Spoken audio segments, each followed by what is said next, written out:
Welcome to Synchronicity. It's been a while, and of course, I come back after a prolonged absence with an episode that is sure to enrage at least 60 to 80% of people listening. But I think it's important. You'll hear in this episode, which is with the wonderful Jason Louv. You can check out his podcast, Ultra Culture. He is a writer and author. He does the magic.me. Magic with a K.me online courses. He's awesome. He wrote a book on John Dee, famous kind of esoteric magician wizard of the United Kingdom, England, that I picked up like 4 or 5 years ago. Really one of the best books I've read. I highly recommend it. What's it called? I have it right here. John Dee and the Empire of Angels. It's really cool how they kind of like scribe for all these weird archangels and got this cool Tex Enochian magic. Anyway, good stuff. But today we talked about Israel and Gaza and Hezbollah and Hamas and Iran. And this is a very touchy subject for a lot of people, but it's one that I thought is worth delving into. I have kept my thoughts on the whole Middle East situation pretty much to myself. I've mentioned a few things on the Patreon over the past year, but it has been a year since October 7th, and it's been kind of wild for me to see the range of perspectives and reactions to everything that has gone on, and so much of the misinformation that has kind of gone out related to this conflict and the historical context of what is taking place in Gaza. And I think a lot of people see the devastation and the horror that comes from, military strikes on a relatively unprotected population that you have in Gaza, and even in southern Lebanon, where Israel attacks Hezbollah. And they just see a country in Israel being supported by a mega giant superpower in the United States and many of its Western allies as just unfairly picking on an oppressed and suppressed people. I think that's the narrative that has most taken off on social media around the world. And it's just been like a very clear open and shut case for people. A lot of people believe it's a genocide, which is a, willful and wanton disregard for human life and essentially trying to wipe out an entire population of people based on an ethnic background and, affiliation. Other people believe it's an ethnic cleansing, which is essentially forcing out, whether by killing or displacement of a population. In this case, Gaza, forcing them out of that area. A lot of people will say they have nowhere to go, which is not completely true. If you'll remember, Palestinians in Gaza share a border with Egypt as well. There is a border that people are theoretically allowed to go through. Egypt does not allow them in. And in the West Bank, they share a border with Jordan. Jordan does not let those Palestinians in. When asked usually why those countries, their Arab neighbors, won't allow the Palestinians in, they say, well, there should be a two-state solution. This is the most important thing. Palestinians should be free in their own land. I think it's important to understand, it's not fun, right? This is a relatively spiritual podcast where we talk about, consciousness and energy and karmic implications and all that stuff. And I think a lot of people who are into that type of stuff don't share the commonality of looking at historical accuracy, right? We tend to try to escape the 3D or look at the macro energetic reasons why things happen. But there, to me, is a lot of crossover. And especially when we get dragged into energetic situations where they pull at our heartstrings and our emotions. I think these are actually the best examples to look at our spirituality and determine where we stand, right? Ethically, morally, spiritually. And really, this can draw us into a better understanding and refinement of our own belief systems, which should be subject to change, just to be clear. That's why I really encourage, this is one of the reasons I had this conversation with Jason, Jason, while we are aligned in our beliefs related to what's going on in the Middle East, we certainly want to hear from other people who disagree, hear their reasons for disagreeing, have an open and honest debate. I have friends and family members who completely disagree with my take on the situation. I completely disagree with their take. We are still able to, be friends and family and share love and be cool with each other. I think that's incredibly important. But we see that often is not the case. This becomes a name-calling affair. How could you be so cruel? How can you not see that the Palestinians are a resistance movement being oppressed by a gigantic complex of, Western power, and Israel is this demonic agent of the West that is imposing its will on these poor people they've oppressed for 20, 30, 40, 50 years, or even going back to 1948, or even going back to the Balfour Declaration. So, there's a lot of stuff baked into this. I think if you're at the point where you are picking a side, right? You're already going down kind of a murky path. I don't think this is necessarily picking a side territory, although you can have an opinion on that. But you owe it to yourself to understand some of the historical context of how we got to this situation. And it's one thing to say, well, I don't think Israel ever should have been there after World War II. It was a mistake by the countries that got together and gave kind of annexed parts of British Palestine to a Jewish state that caused a lot of problems. You can take that as your immediate position, but you do have to recognize that Israel is a state and has been a state for 60, 70 years at this point. So to say that that shouldn't have happened and that's the reason why Israel should not exist is not going to work. It's not how things happen in the world.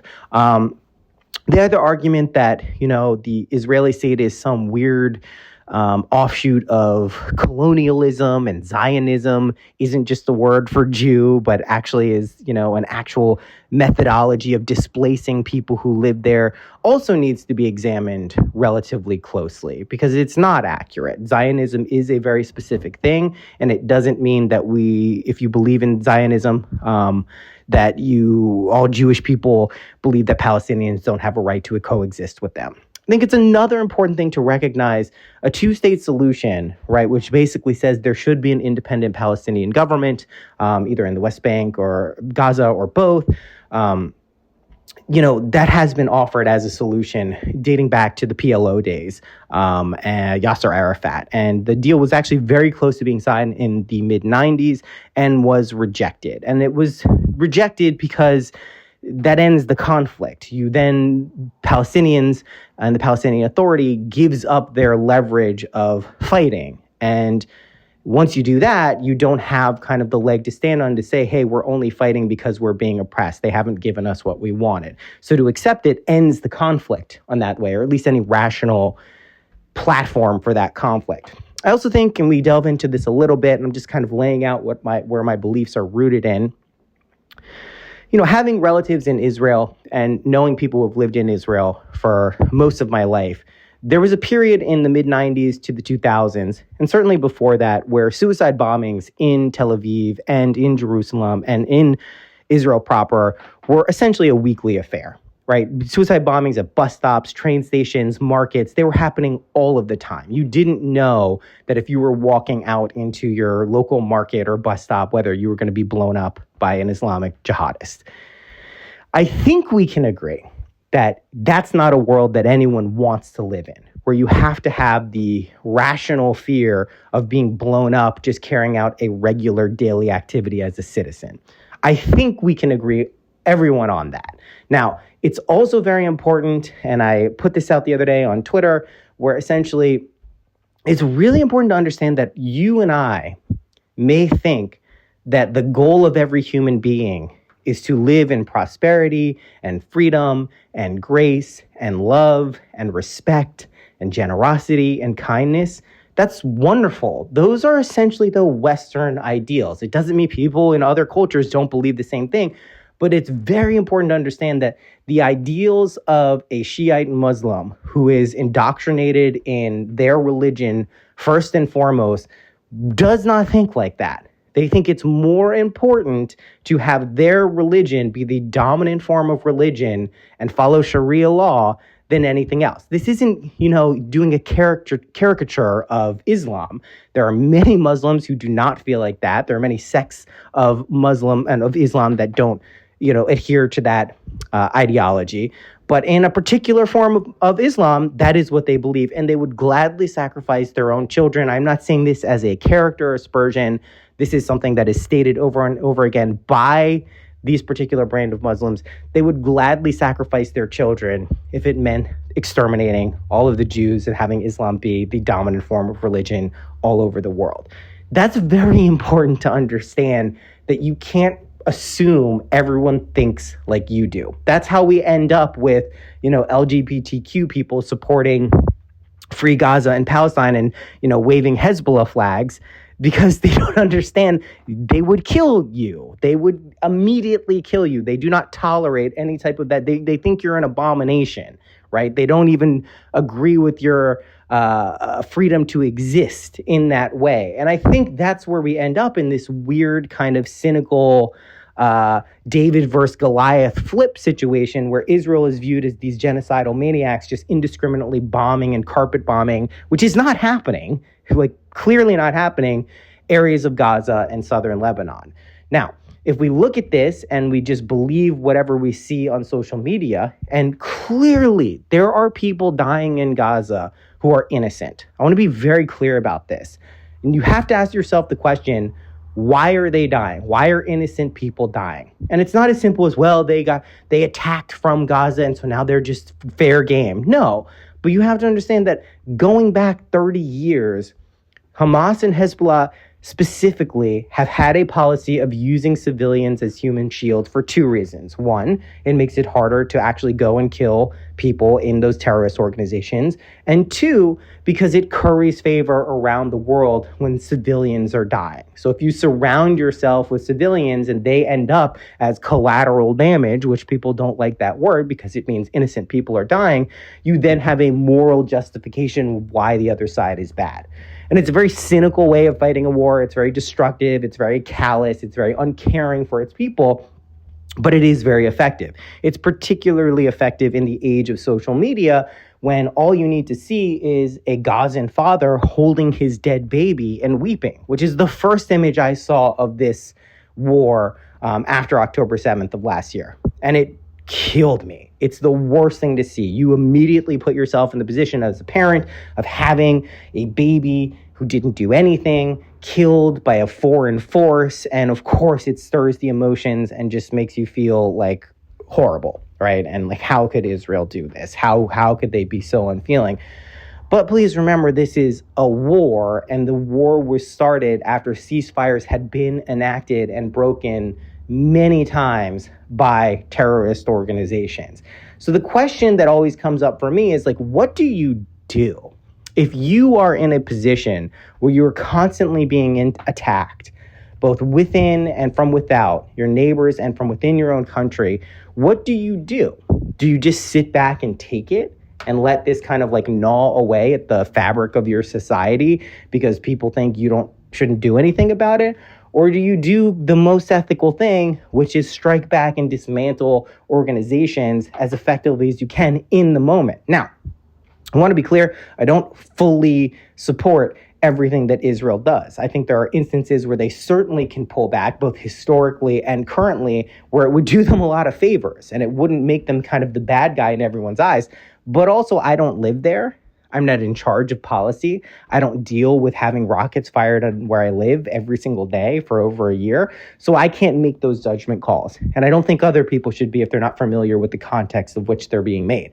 That said, it is very clear to me that the majority of the people who I interact with and I consider, friends, family, people in the community of spiritual, whatever we do here, seem to be on the side of what they would call the resistance, or somehow this weird like Che Guevara, fighting the good fight on behalf of the Palestinians and the open air prison that they live in.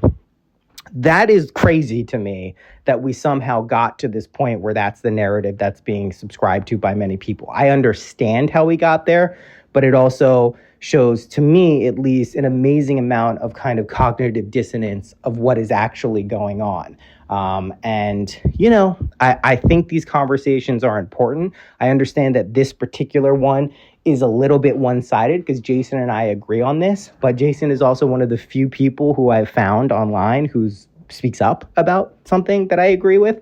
I absolutely would encourage people to share their opinions and bring up why they think I or Jason are wrong, and why we have it wrong and what we could do to educate ourselves.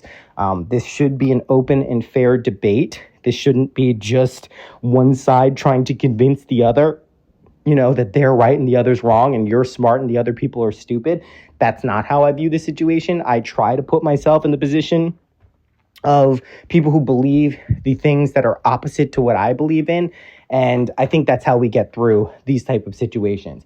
There's a really good part in this podcast where Jason brings up the Babad Gita, which is this epic story in Hindu mythology, where essentially there's this huge battle taking place, right? And Arjuna, a warrior in it who's fighting on one side, goes to Krishna, who's like the divine kind of lord of everything that's going on. And he says, like, I don't want to fight this fight.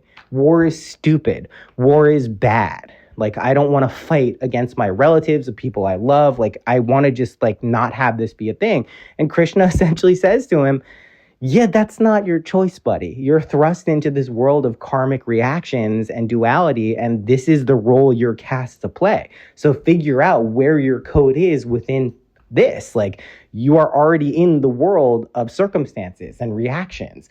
Like, this is what you're... So that is a very firm reminder for us that as much as we want to hold to this altruistic, above it all goal that all dying is bad, all death is bad, there should never be death or dying or sickness or innocence, being betrayed. That is not a world we live in currently. We can aspire to that. We can use that as a, tension to kind of move us to a place that feels more ethical and better, of which I think its design exists for. But to just throw it away and be like, oh, any killing is bad.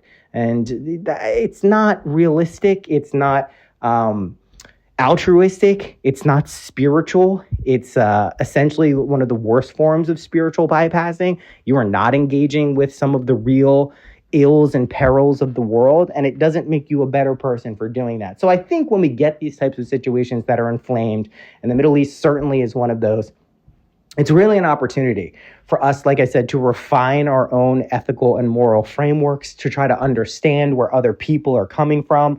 I view this as an opportunity to understand where my friends and loved ones are coming from when I don't disagree with them, or I think it's very plain that they're wrong. That's hopefully how you're viewing this. I understand a lot of people take this very personally. You don't even have a vested interest in it personally, and write people off. I've been through this now. This is probably the third major time since this podcast has existed where I take an unpopular side in something where people get all riled up. The first would be Trump. The second would be vaccines. And now I'm wading into the Israel-Gaza conflict. You don't have to agree with me. My goal here is not to convince you in this podcast. It's to present my personal beliefs about this so that hopefully someone can understand how I came to these convictions, right? And then to have an open dialogue with people. Again, if you are someone who unilaterally supports Palestinians and thinks that Israel is a genocidal maniac of a country, let's talk about it. I do live streams. They're open to everyone. We'll do one next week, and you are happy. I'm happy to have a conversation about this, without it devolving into people calling each other names, which unfortunately happens too much. Had a nice Twitter exchange with someone who was definitely pro-Palestinian, brought up the Thenakba, and, I went through and, they actually learned some things that they didn't know. And it was actually pretty conciliatory. And I was really impressed that we got to even have that type of conversation online. But that's not normal. And I think it's really important to understand where some of these narratives emerge from. And again, the historical context of where this stuff is born out of. Okay. Not super, lighthearted and fun stuff, but I think it's important. That's why I'm doing it. It's been a year since October 7th. A lot has happened. A lot of people have opinions on this. And I think it's just important to kind of get this stuff out there. And so I hope it is useful for your listening pleasure to delve into this stuff. Just note, Patreon is still rocking. We just had our Mystic of the Month, Hazrat Inayat Khan, Sufi Mystic. We have the next one coming this month. Haven't decided who it is. May do Neville Goddard. Might just unleash the Neville Goddard beast on this month. And we have readings open, astrological readings, and then the tarot readings are open. That's at syncpodcast.com/energy. You can go those. We have a reduced pricing structure for until the end of the year, till the Christ consciousness readings in December, at least. So if you're interested in those, we can do those. We'll also do some astrology readings on the live stream coming up next week. Okay, that's it. Without further ado, we're wading into the quagmire with my guest, Jason Louv. Bye-bye.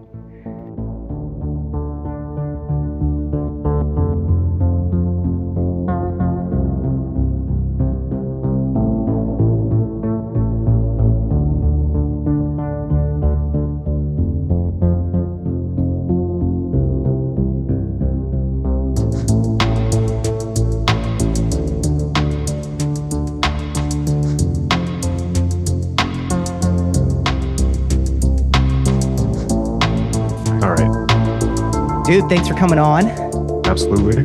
Good to see you. Yeah, good to see you too. We have a bright and cheery topic that I suggested we speak about, which I'm sure will, based on my internet calculations and social sentiment radar, will anger 80% of people. Yeah. Well, I've already gone down the rabbit hole on that one because I've been speaking for whatever reason, and I'm not exactly sure. Something possessed my brain. I can actually tell you the real story, why I started, but I've been getting a ton of blowback because I've been talking. I sat out the first month of the war, and in fact, at the very beginning, I sent some knee-jerk tweets out. It was like, "Oh, Israel's bombing them again," like, you know, just kind of like. And then I realized, no, this is something else, and I'm being reactive without looking at the situation clearly. So I let the kind of the first month go by, and I was just deeply struggling with trying to get an ethical handhold around things. And you know, I know people on both sides of the conflict. I know people who were in Jenin refugee camp. You know, I know people who have kids fighting in the IDF. You know, so and I feel that I had, for whatever reason, I felt it was important to start speaking out because I saw like Israel just getting dragged. And then the thing that really did it for me was the UN case, where it just became obvious to me that this was part of a coordinated attack, and that the point of it was to delegitimize Israel. And I could just see, for whatever reason, I felt like I could see clearly a lot of the moves that were being made. And I just decided, you know what, it's kind of like I feel the need to start talking out about this. But yeah, I've got a lot of blowback. I've lost thousands and thousands of followers. I've lost tons of revenue. I've lost pretty critical professional opportunities because it was just too hot to handle. Yeah. I guess they looked at my Twitter or whatever. But you know, so yeah, just be ready because the pushback's real. It is real. And I mean, I think I tweeted out my thoughts, which is always the best place to put your nuanced and critical thoughts, on Twitter. Right. I put them out a few days ago, and it had been almost a year since October 7th. And I told you, I mentioned some of this stuff on my Patreon because I figured those people, you know, are paying for some type of deeper connection. It would be silly to not like delve into things that are major world issues. But even in the little bit where I took a very neutral stance and made very clear what my ethical stance, which we'll obviously get into what we believe about this stuff, got pushback from that. So I like you expect disagreements. I think that's natural, and I actually think it's healthy for people to disagree. Yeah, absolutely. I think it's very healthy to have a dialogue, even if people don't come from the same stance. And to that effect, I'm sure I will have people on here who, you know, I consider, who I really have like an affinity towards, like more consciousness, magical, esoteric. That's where my connection is with them. But then hearing Right. their opinions and thoughts on this, I think is also important because that's Well, the context which I look at stuff through. yeah, not to interrupt, but Yeah, just yeah, to yeah. interject quick to add to what you're saying is I have a general rule in life that I will talk to anyone because I can learn something from everyone. And I truly believe that Yeah. it's true. And I always respect somebody who has thought through their position clearly, has thought it through themselves from first principles. And I respect that person. Actually, I think particularly if I don't agree with them, because Yeah. that means you can really learn from that person. Yeah. What I don't respect is people just parroting slogans from the river to the sea. Like, what does that mean? Like, it's like I don't respect you, and you can tell because we're all in the same online world. We all see the same stuff. You can tell when somebody's just parroting a line for virtue points or whatever. I don't really have a whole lot of respect for that. But if somebody's has a totally principled and well thought out argument from the opposite side as me, like, please, like, let's talk, let's bring it on. So Yeah. That's how you learn. I mean, that's how any deeply held belief that I am like pretty confident in, it has been challenged. The beliefs that you just come up with and don't get any pushback on and everyone agrees with you, that's not that valuable of a belief. That you don't even know the validity of it, most likely. So I hope that people would approach it in that regard. When it comes to people disagreeing on like a identity level, I think that's where a lot of this stuff gets so clouded. You saw it with like Trump stuff and yeah, vaccines and all these things. People make it a part of their identity, what side they fall on this issue. It's like their one issue race, but it's for all these different things and it's the most important thing. That's where yeah, I noticed like yeah. the interpersonal stuff breaking down, which is And sad to me. you can see that, I think, it's been shocking the extent to which that has characterized the argument around Israel, because Yeah. Israel has just become this proxy issue for I don't know, it's like colonialism, all this stuff people put on it, white supremacy, Yeah. Donald Trump, Kamala, just like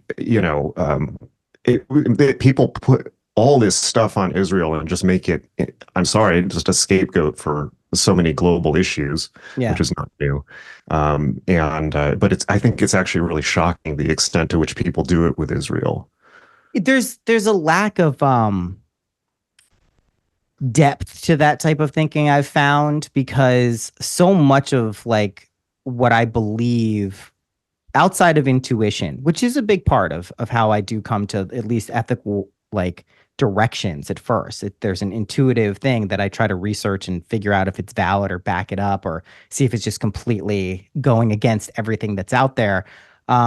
One of like people who study, and I know it's like annoying to hear about anti-Semitism for a lot of people because it seems like that is the cry of every oppressed or potentially oppressed Jewish person.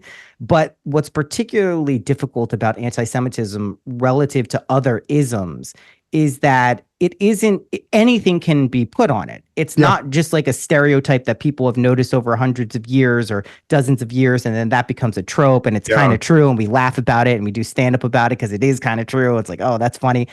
Everything bad at one point or another, you can use anti Semitism for. And what gives it that particularly ironic quality to it is the percentage of people who A, live in Israel and B, are Jewish relative to the entire population of the world is so much it, smaller than people can it's possibly fathom. microscopic. Yeah. Yeah. And it's like, I get, like It's what there's some, like 7 million people, and not just Jews, 7 million people in Israel, I think. And I could be wrong about that, but I think there's 15 to 16 million Jews worldwide. yeah, yeah. That's less than that's a number you could almost visualize. I mean, that's like what Manhattan. Yeah, it's So probably yeah, smaller. Yeah, there are cities in the world that are bigger than that, and those are usually abstract numbers to people. But just because you possibly live in an area where a Jewish person or a few Jewish people is not necessarily how it is for I mean, there are places in the right. world where there are no Jews. They do not live Yeah, and there. that definitely fuels, when you don't know Jews, it allows you to really put stuff on them. I've been very lucky in my life to, for whatever reason, to have spent my life just Jewish people have always been around me. Why? I don't know, but I mean, I grew up with other kids I played with were Jewish. I've lived in Los Angeles. I knew a lot of Zionist Jews in Los Angeles. I lived in New York. I lived next to Crown Heights at one point. So, Yeah, sure. like the full on rabbit hats and all of that, um, and also lived briefly in Golders Green in London, the Jewish part of London. And I've been lucky enough to know lots of secular, or Reform Jews, super liberal Jews, and I've known Orthodox and conservative Jews as well, and all of them are wonderful.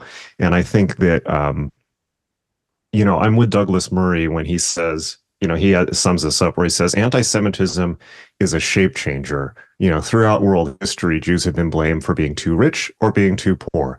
They've been blamed for being left wing and for right wing. They've been, it's like they've been blamed for, particularly in the Spanish Inquisition, they've been blamed for, one of the cruelest periods. They were persecuted for not being Christian, and then they converted to Christianity to not be killed, and then they were persecuted for being secret Jews after converting. It's just it's unbelievable. So, and I think that, the last year I hope has been a wake up call that this demon is very much still with us. And I do think that it is an old demon. And I think it's in everyone to some extent. It's kind of part of our heritage. I've been having to interrogate some of my own, anti-Semitic, I realize there's certain things, so many things were proven wrong after October 7th. For instance, the media seems to be very biased against Israel, in my opinion. Yeah. So it goes against this trope of Jewish media power, clearly not the case. Just the assumptions of, Israel is clearly the aggressor state in the Middle East, and no one actually poses a threat to it, which is kind of this old Noam Chomsky thinking that I think is not particularly relevant anymore. And just looking at that and seeing people mirror that back to me online, it's like, no, I really need to rethink. Not rethink. I really need to educate myself on this issue, and I am very much on Israel's side. Yeah. And I'm very worried about the situation, and I think it is far more serious than people are giving it credit for. And I think I would love to have a long conversation about this because there's so much stuff to talk about. It's obviously such a complex thing, but I figured, when you're ready, I think the most helpful thing would be if I start off talking not about my conclusions, but about my ethical process of how I came to those conclusions, so that people can understand where I'm at, even if they don't agree with it. And I think that's important. That's kind of like where I want to start, where I think the ethical component comes in for most people most recently, which is the emotional response to hearing and seeing visually, reading about it, deaths in Gaza and deaths in places that are not Israel. And when we hear and see children dying, women dying, just in its own bubble world, as though there were no circumstances that led up to that we should consider, that starts a chain of events that is very easily manipulated by certain ideologies and narratives that, if left unchecked every step of the way, justifies the kind of rage and anger at how evil and demonic a country Israel could be. How dare they could be. Never mind that, and this is one of those annoying statistics that we can't really develop feelings for, but the enemy to combatant rate is nearly 1-to-1, which, for people who don't know what that is, that's how many combatants are killed relative to how much of the civilian population is killed. Normal is like 17-to-1. That's like a normal war. This is closer to 1-to-1. So when the U.S., and I'm no defender of U.S. military action, but the U.S. had a 1-to-9 rate, I believe, for certainly in the Battle of Fallujah. But Iraq which war. Is so it's this weird thing where we have to, and I think this is what makes people who are interested in esoteric and magical and mystical, kind of more ephemeral aspects of consciousness,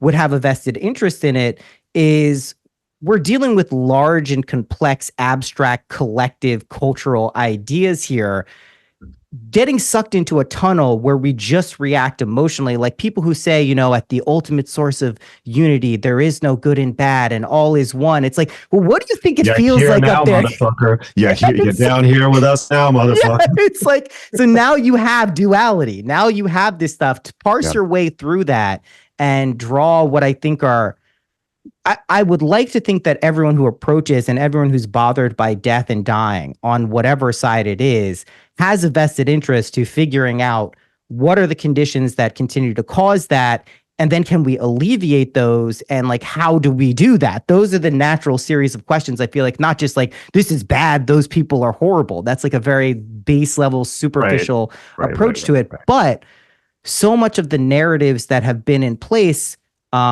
since this, and I don't know if it's as coordinated as it seems at times, which is let's inflame people with images of death and horror, blame this completely on the side that seems like Goliath. How this David Goliath narrative got completely flipped on its head. Ironically, and like people are like, Israel, so we fund Israel so much, we're doing so much. It's like, if you notice how much of the defensive capabilities of Israel are used on a regular basis relative to the offensive, like missile strikes, like most of it is defense. You just don't hear about it every day because we don't cover every single rocket barrage attack that happens people are somehow completely unaware that Israel has been rocket attacked basically practically every day, like for forever. So yeah, I really piss people off because I tweeted. I love pissing people off, as I'm sure you realize, but like I reversed the thing that people are tweeting where they say, I don't want my tax dollars to support this. Something I think I actually tweeted right at the beginning.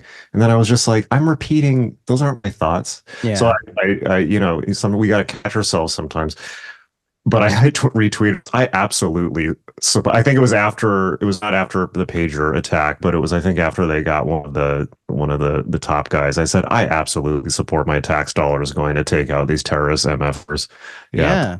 The thing is like, and this is what I was trying to capture, and at least my ethical analysis of this is that most of us in the West, or who identify with kind of a consciousness of freedom and liberty and being able to not be censored and have beliefs even if they go against other people, is something we believe that, well, everyone probably thinks like that. That's just how everyone thinks in the world, because why wouldn't you? That's the biggest mistake you can make. And that's how we get into LGBTQ groups supporting Hezbollah, which is like they would kill you immediately. Right. Like there wouldn't be hesitation.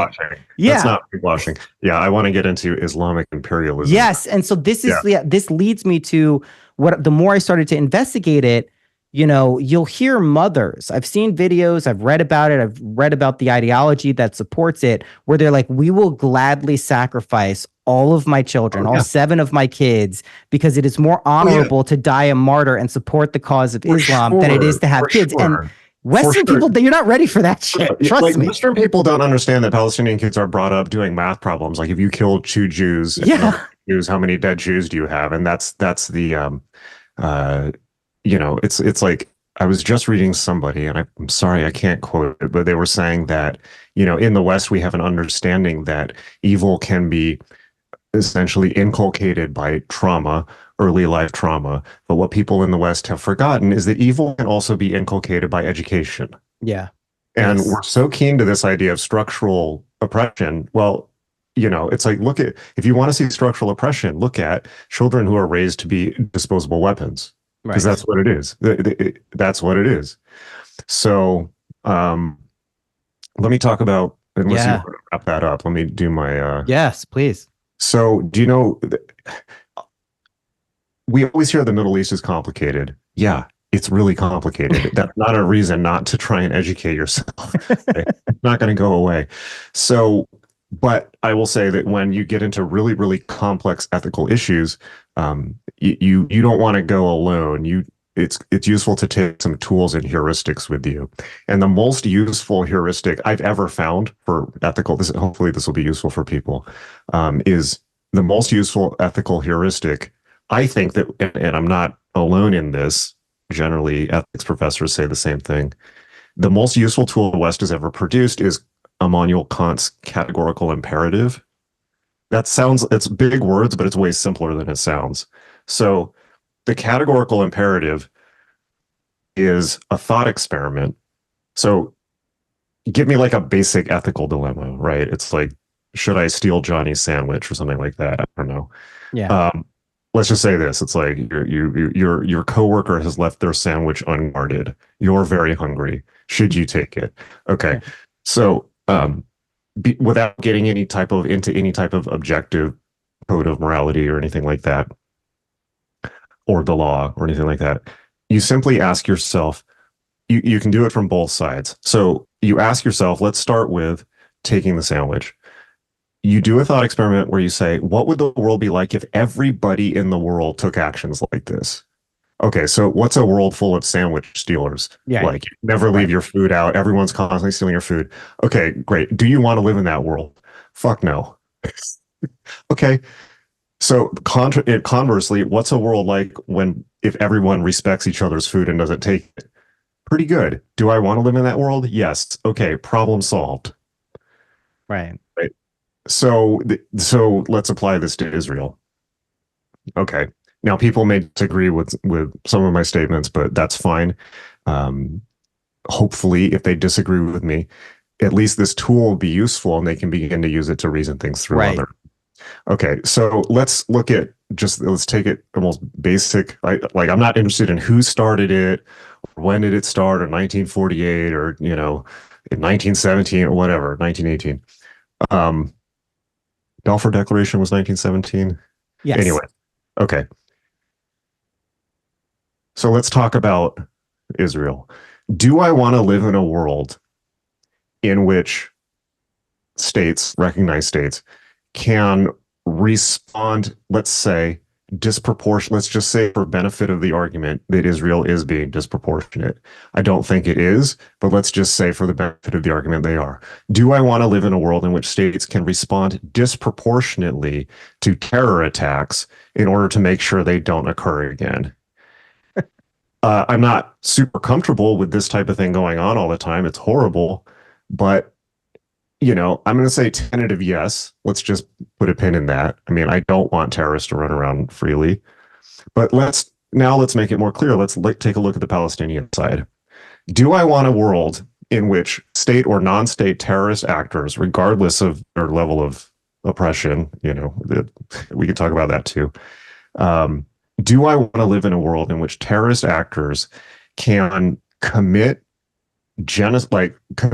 let's not even use the G word, but can commit tremendous acts of savage violence on civilian populations that stagger the imagination of any thinking and feeling and human being on the planet, and then not only get away with it, but get billions of dollars of aid from the international community, have air support provided by the United Nations, which appears to be in bed with Qatar and Iran. Yes. And at the end of it all, ultimately get what they want, which is a state from which they can now launch attacks at Israel as much as they want. Do I want to live in a world in which terror actions are responded to with negotiation? Let's just make it real simple. Do I want to live in a world in which terrorist actions are responded to with negotiation? Fuck no. Can you imagine the precedent that sets? And don't think that terrorist groups all over the world won't see that. We got tons of them in America now. I mean, it's just like it's a pat on the back. So, and they don't give a shit if their civilians die. In fact, it's better for them because it increases they're basically using civilian social media fodder. Yes. Anyways, so in that light, I have to say, yeah, I would, it's like, is Israel's response brutal? Yes. What would the opposite look like? Were they to lay down their arms, they would all be massacred by everyone around them. So, and this because all these countries have stated it in their charters. And they keep doing it. They're going to do October 7th again and again. And this isn't propaganda. I was just watching Piers Morgan, and from 2 days ago, they had a woman on to represent the Hezbollah side, and she was saying basically, like, you can't expect to occupy people and this type of thing to not keep happening. So they're literally saying this still. Yeah, so, no, that's the justification. It's the occupation. I think it's pretty clear when you look at it that way.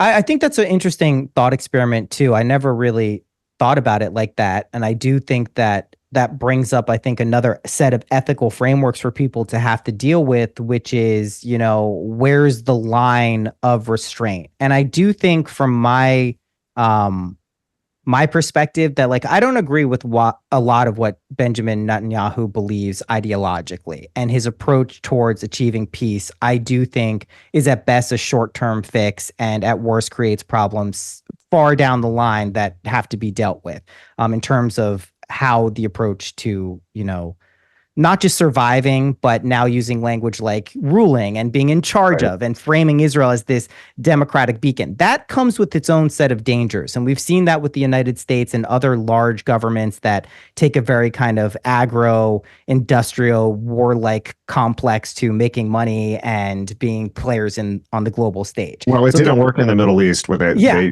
Look at how we withdrew from Afghanistan. Totally. I don't think that's definitely not the same situation as Gaza. No, it's not at all. But still, and to even think that it is not understanding the subtleties. I think what a lot of people, and you mentioned, growing up around Jewish people. I grew up Reformed Jewish. I am not Jewish in the traditional sense. I rarely celebrate the high holy days.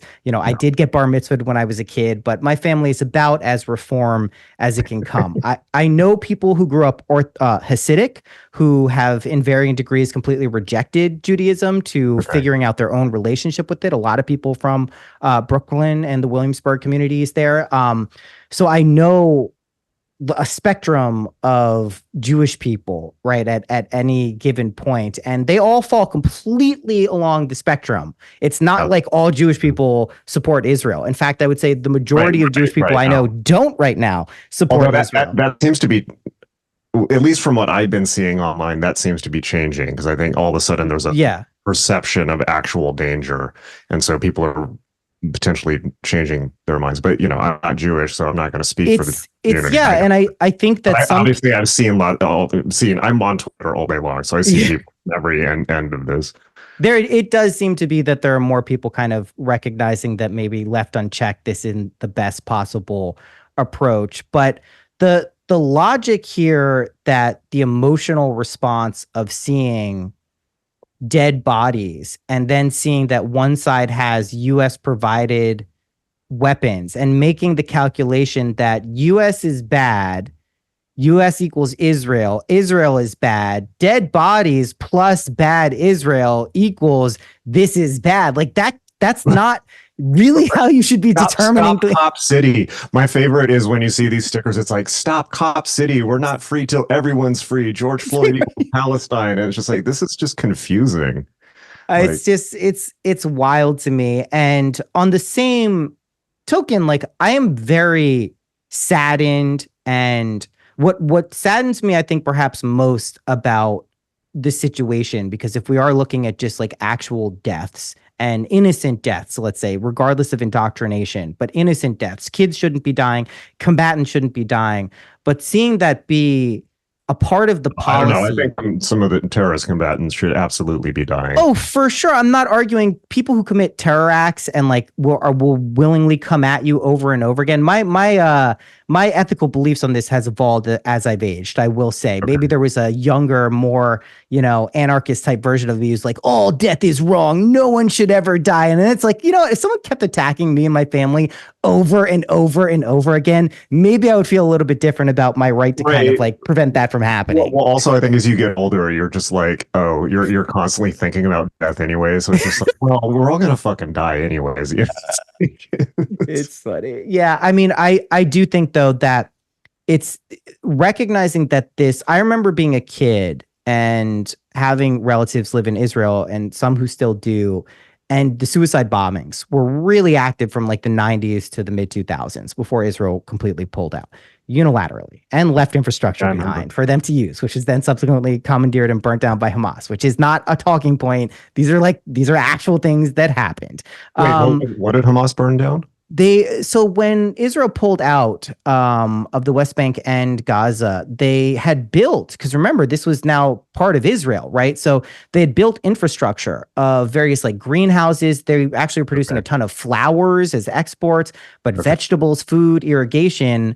The next day after Hamas took over, they destroyed it all. They're like, fuck you, Jesus. Like, what? You could have used that. What are you doing to your people? Well, I think that potentially, I mean, I don't know, but my immediate response to that was that may have been more about getting subjugation over their own governed people instead of as a fuck you to Israel. It's because that thing stuff may have it represented hope to people. It may have Sure. represented, and it's certainly a source of economic.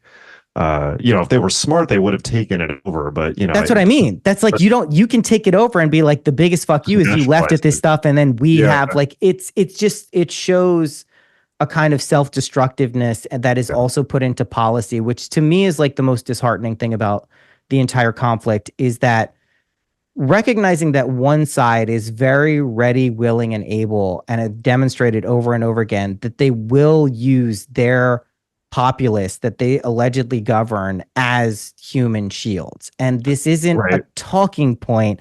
This is something that like I said, I remember being a kid in the 90s and reading all of these stories, which as much as you want to argue as political spin has always exists and there's always one side of the narrative, this was happening. We would hear from our relatives that someone blew themselves up at the bus stop last week. Like this, it wasn't made up fabricated things to shift political opinion. And I just think if I'm right, that was the second Intifada, right?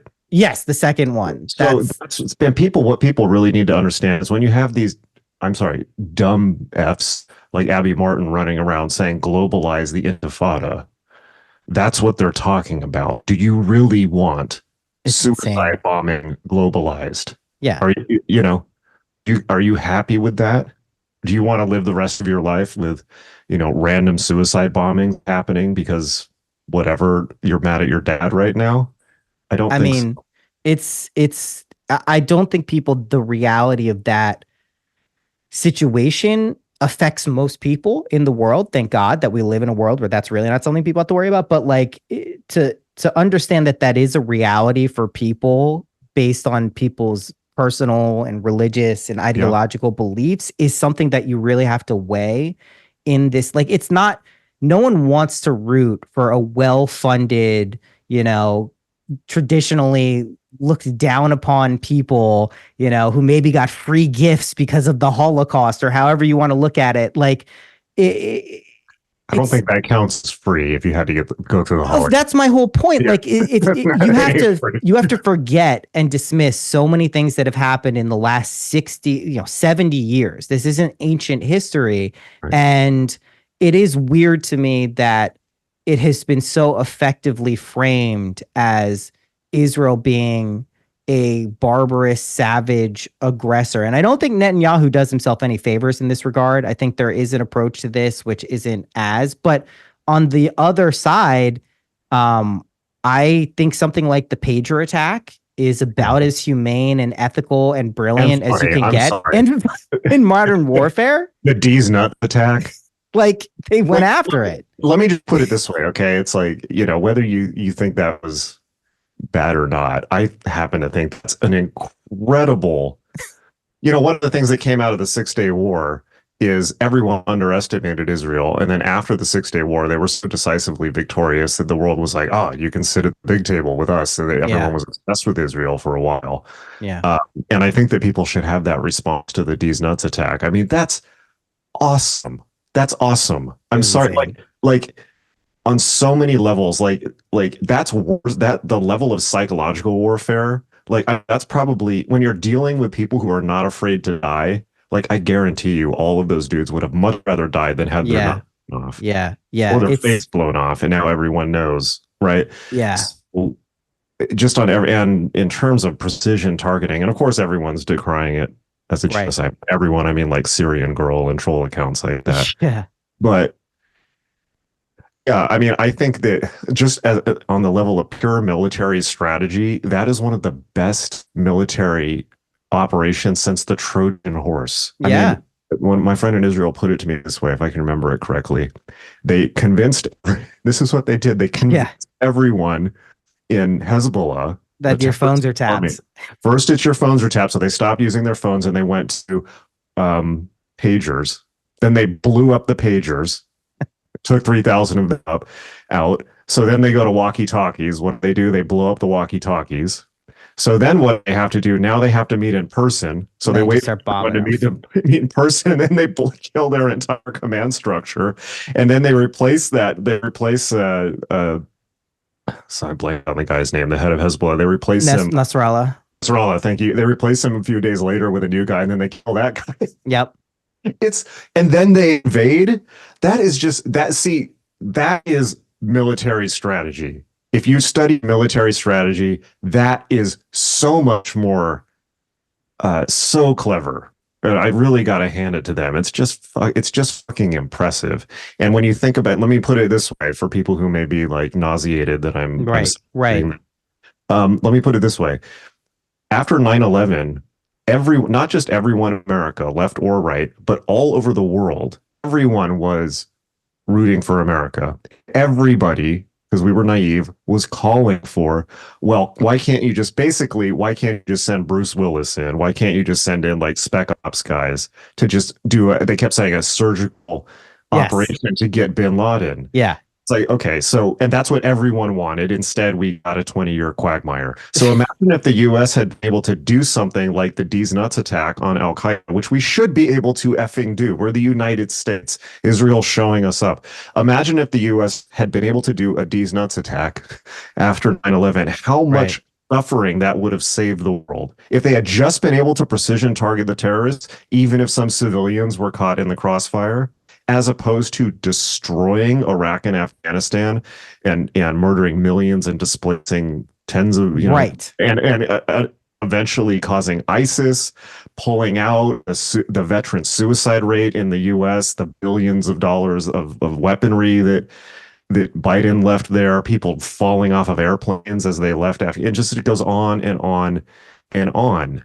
Like, I would take a D's Nuts attack over that any day. So that's like the importance of that type of logic. And it's not just logic. It's like an ethical framework. Like, we're talking about thousands of injuries and deaths relative to hundreds of thousands of deaths and terrorist attacks. It's like, that's like, I like, no one, you're not signing up to be in special forces or the army or a war chief if you're not prepared to live that life. You have to accept that there are people out there who that is what their life is about, and whatever conditions led to that. Like, that's life. That's how international law sees it as well. They're combatants. Yeah. Right. Because they're military. So it's a completely legal in international by international law. So totally. I just, it's hard for me to understand exactly how there's this, like, I guess if you just see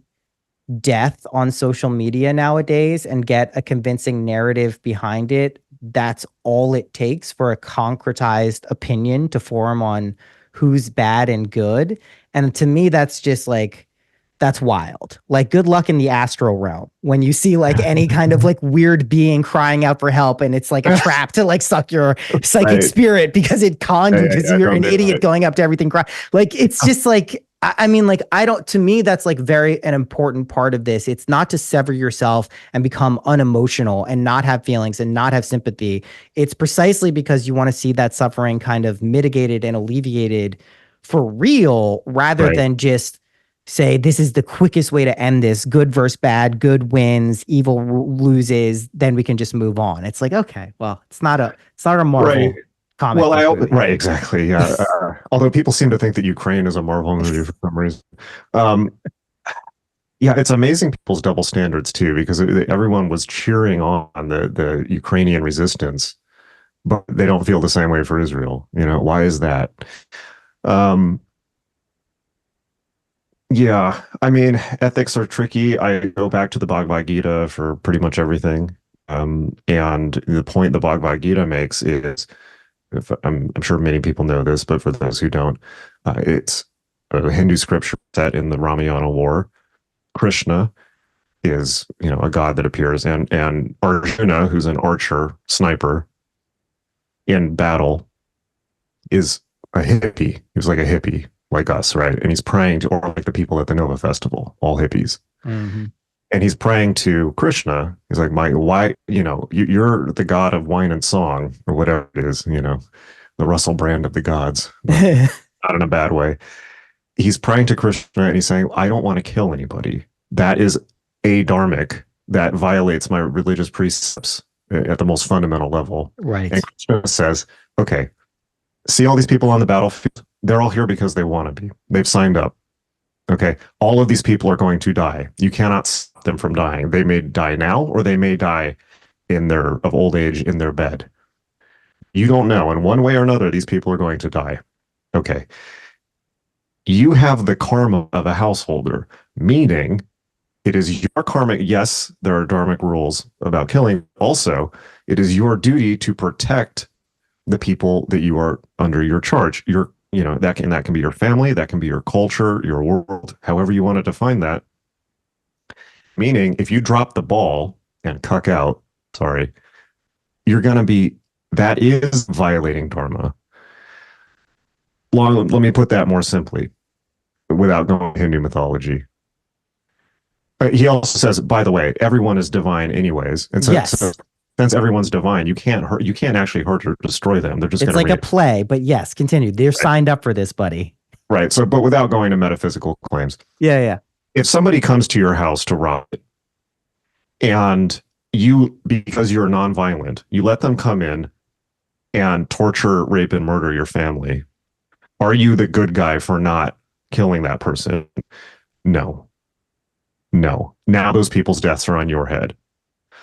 And I think it's just that it's just that simple, like street terms. And it's like, it's the same with Israel. It's the same. It's like, what do you expect them to do after that? I think that some people, it's just such a convenient off ramp to be like, well, you just shouldn't kill. That should, if they died, that's their karma. It's like, people don't actually believe that. Let's be clear. It's just like a logical, it's just something people can say that kind of like is, I do this because of this. This is such but it's a very flimsy kind of like straight logic that's easily broken, because that's not really how people feel. The reason you're so upset when you see a civilian death is there's some aspect of this suffering that you recognize it doesn't feel good. It strikes you as something incorrect because you think people should live and they shouldn't be bombed and killed, which to that I would say is, you're right. That should be something that everyone is entitled to. But we also live in a world where conditions and circumstances have led us to the point where this is what is going on. Doesn't it behoove us to actually really understand and get to the bottom and not just be like, this is bad. Oh, well, it's complicated. To your original point, when people talk about the Middle East, they just go, oh, it's so complicated. I hope they figure it out. It's like, well, maybe that's okay. Yeah, maybe do some elbow, put some work in yourself. Yeah, I mean, look, I was raised about as liberal as you can imagine by anti-war activists, and I was raised to believe that war is the worst word in the English language or in any language. And I went to UC Santa Cruz, very much from like the Noam Chomsky anarchist kind of background, but my opinions have changed a lot, and we live in the real world. And look, like Douglas Murray talks about this. On October 7th, they went in and not just killed, but tortured, raped, mutilated, and humiliated sexually and violently, 1,400 people, a lot of whom were at basically hippies. I don't know if you've seen the footage of that October 7th stuff. The Nova Festival, they're people like us. Yeah. They have signs up for shamanic healing, for new age stuff, the psytrance. I'm sure some of those people there probably have listened to Doug Russell's show, for instance. They may have watched Midnight Gospel. They may have heard me on it. I thought about that, and what am I not going to say anything about it? But it's like, I bring this up because I come from a peace activist background. I protested the Iraq War. I was at that point, the biggest protest in human history in London in 2004. I hated George Bush. And the people that were, here's the thing. The people that were killed on October 7th were people like us. In the kibbutzes, it was people like my parents. It wasn't war hawk. It was the super liberal Jews who were trying to do build those greenhouses projects that you were talking about. And they were subjected to, anti-human savagery. I don't even want to say less than human, because it's just non-human. Douglas Murray talks about, in that infamous footage that's going around, there's a part where Hamas has a woman that was at that party on her knees, and they're in front of either her friend or her fiance, I can't remember, and they're arguing with each other whether they should take her to Gaza or kill her. And she's saying again and again, please don't kill me. Please don't kill me. Please don't kill me. Then they shoot her in the face. And as her face is falling on the ground, she's still saying, please don't kill me, out of the remains of her, jaw. It's insane. I mean, I don't That watch that that that shit. and that's just one of, I don't know if you've seen how much of that footage you've seen. I don't watch any of it. I don't watch any from Probably for either the best. side. I don't Yeah. recommend it. I don't recommend it because Yeah. it's like when you see them throwing the bodies of dead Jewish kids in the back of a truck and then spitting into their caved in heads. It just in absolute contempt, and then going back to Gaza and everyone's celebrating. You just, at the very least, what you need to realize is Americans have it pretty good. Oh yeah. We don't have to deal with that reality. No. I would hazard a guess that the people who have been dealing with that reality probably know better how to handle it than I do. So, and I think that a lot of the decisions that Yes. Israel has made have been incredibly hard decisions. They've been lose decisions, but Yes. leadership is making lose decisions. I think that's kind of what it is on behalf of other people. Yeah. And I have to say that I think they've been doing incredibly well in Lebanon. And of course, we're all hoping for an end to regional escalation. But I don't think the path to avoiding regional escalation is just slapping Israel on the wrist and telling it not to defend itself. I have it. Yeah, it's just crazy. No, go ahead. You were going to say something else. Oh, the last bit I was going to say is, it's like I have a friend who has kids that were at one point serving in Gaza, and I cannot, particularly with the realities of urban warfare, where everything's sniper cover, where anybody can be an enemy and you combatant, and you can't tell women and children are or not. I cannot imagine having to send my 18, 19-year-old kids into that urban hell and then telling them, oh, P.S., you don't get air support. Like, you don't get air support. Like, we're going to send you in to die because the international community thinks it's unfair. It's like the point of war is to be unfair. The point of war is not to be fair. It's to win. You want overwhelming force. You want way better. You want AI targeting. You want better missiles. You want Iron Dome so that you can end the conflict as fast as possible, because nobody in world history has ever benefited. Even Sun Tzu says this. Nobody has benefited from prolonged war. What you want is the things that the Israelis are doing in Lebanon, shock and awe followed by fast victory, which I hope they get, so. Not only shock and awe, but in a way that truly minimizes, basically destroys a command structure with only taking out the most highest valuable assets in terms of like ranking, and not even killing. They didn't even kill with the pager attacks. Far more people were injured in shitty ways, but like, you're in Hezbollah. Like, you're literally in a terrorist organization that bombed all over the world. This isn't like some little thing where they just keep to themselves and bomb Israel and we don't have to worry about it. They were bombing people everywhere. Like, it's... Well, they killed, on our behalf, the IDF killed the people who did that 1982 Beirut embassy bombing. And I was seeing people on Twitter that were related to people who were killed in that attack saying, thank you, our family can finally have peace because the U.S. has not done anything about this since 1982, and our family's been living with the grief. And the IDF finally took out the people responsible for that. So it's I think one of the perils of living in the kind of fast-moving social digital consciousness age is things are forgotten pretty quickly, and everything that came before kind of gets washed into the past. Maybe just everyone as they age feels like this to some extent, but to me, just from like day to day to week, it seems so much more clear that we have very short memories about what led to conditions, and that being able to manipulate that type of psychology to shape narratives is particularly effective. So while Israel, by my accounts, is winning a war that is essentially unwinnable. But what I mean by that is being able to essentially guarantee their survival and protection for the next 10, 20, 30 years until hopefully there is some real coalition that happens. And let's not forget, a lot of this stuff happened geopolitically because Israel was getting very close with the Saudis, which if they started to make peace with other Arab, and people who don't also don't understand this, there's the Shiites and the Sunnis and other, sects of Islam. They don't like each other. And the people who are Sunni usually aren't the suicide bombing type. The Shiites are very much the suicide bombing type. So you could see a road between somewhere like Israel and the West and Saudi Arabia and other, ultimately whether that can work out, who knows? But there at least is like we share similar values on some things.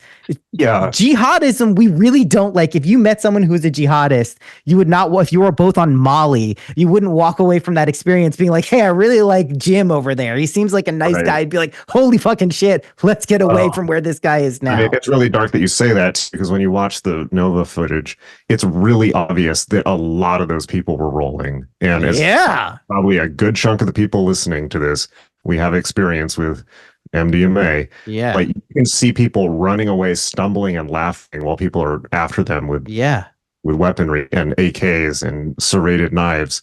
Like, I can't imagine. Like, imagine being tortured to death on ecstasy. Yeah. You're like an 18-year-old girl. Yeah, it's fucked up. Yeah, it's fucked up. It's crazy. The mind boggles. So that's not as hypothetical of a situation, unfortunately. Yeah, and I think like the big distinction that I want to make between that and civilians dying in Gaza is those people were there for a music festival and 100% were civilians. Not some of them were also terrorists who had blown up stuff before. And in Gaza, you literally, I just saw the video, and these things are all verified. I'm not just saying I saw a video and just wildly speculating, but of I forget which commander it was. I think it was Sinwar maybe, who basically was in a tunnel with his 3 kids, his wife, and then 20 hostages around him because he has to move everywhere with 20 hostages so they can't just bomb where he is. Like, that is a policy and a strategy that you can't overlook when looking at how many civilians are dying inside of Gaza and Hamas is basically surrounding themselves with those people. Yeah, I think I'll give you my read of their strategy, because I think it is, I don't know how accurate this is, but this is my read. And I think it is, their strategy is unbelievably cynical. It's cynical to a level that most people can't even begin to even try to think like that. But I would love to know more about the Abraham Accords and normalization with Assad, because that's a big hole in my knowledge. But for whatever reason, why they chose that time to do it, I think that, okay, first of all, there is no universe or multiverse in which Hamas did not know how the Israelis were going to respond. You can say whatever you want to say about Israel. One thing that they are not is unpredictable. If you fuck with Israel, they're going to respond militarily, and they're going to be really heavy-handed about it. So there's no universe in which they didn't know what the response was. However, I think they were banking on that response because, again, what people don't understand about Hamas is that they're funded by Iran and Qatar, and the heads are not in Gaza. They're in Qatar or Doha or wherever. I think it's a lot more cynical than just human shields, because they know that they can do that because the Israelis won't shoot civilians on purpose. I'm sure people dispute that, but it's not just that. It's that they were, and this is so cynical, they were making content. They were making social media content. They want, the more people get, the more carnage that Israel meets out in Gaza, and the more that they can, frame it and manipulate that to exaggerate it, like showing one destroyed city block and saying it's the whole of Gaza, the better their case is. And I think that the purpose of this attack was to essentially pull Israel's right to use the ability to use the Holocaust card. By being able to shift the narrative, that UN thing, shifting the narrative. The point is to delegitimize Israel. And the way that they plan to do that is by generating all of this, pumping on social media, all this atrocity footage, taking it out of context, not showing their side, and then hauling Israel in front of the UN. And they're committing a genocide. Because when you turn that narrative around, now Israel's fair game. And you can see that the young people of the world are very unfortunately falling for that. Yeah. Yeah. So I think that that is it is a remarkably calculated and evil inhuman strategy. And they don't care about people, because I've even seen footage of Ismail Haniyeh in Qatar, where one of his kids was fighting in Gaza, and him and his wife are seeing him in the hospital. He's about to die, and they're all smiling and beaming. It's like another martyr for the cause. Yeah. They don't even care about their own kids. Yeah. So it's fucking insane. I just, it is weird to me. And I often try to figure out like how much of this is just latent anti-Semitism and how much of it is just preying upon people's like, ability to be susceptible to, narratives based on only emotional response. Like, again, I'm not someone who could even ever take emotion out of the equation or think that we should. It's just, it can't be the only driving force. You will just be pulled in every direction. If someone shows you a Palestinian Gaza children video and then an Israeli one and then a Gaza, like, you're just going to be swung back and forth between the pendulum of suffering and horror and never get to a point where you can be like, what is the fight here about? Like, what is actually being fought here? What is the historical context? What do you think the fight's about? I think recently, I'd say in the past 100, years or so, I do think the Balfour Declaration, I think moving that particular kind of, situation after World War II really inflamed the situation to a point where you're giving statehood to a perceived religious or ethnic group, even though it's not, it's a little more amorphous than that. That probably has directly led to like the conditions we see, but at the end of the day, I think it is important to look at the traditional kind of coexistence or lack of coexistence between the people who lived in that land. And Jews and Arabs have lived there for a very long time before 100 years ago. And yes, there were listen, the planet used to be a much more savage place, so let's just acknowledge that.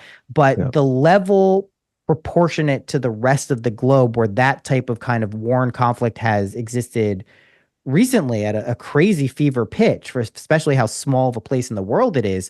I think people genuinely, there are people who believe that even if we don't agree with people, even deep down to their religious and innermost feeling and soul-like beliefs, that we can coexist. There are those types of people. And there are people who say if they don't think like us and they're not like us, they might as well not be here. That's what I think it ultimately comes down to if we're looking at it as black and white as possible.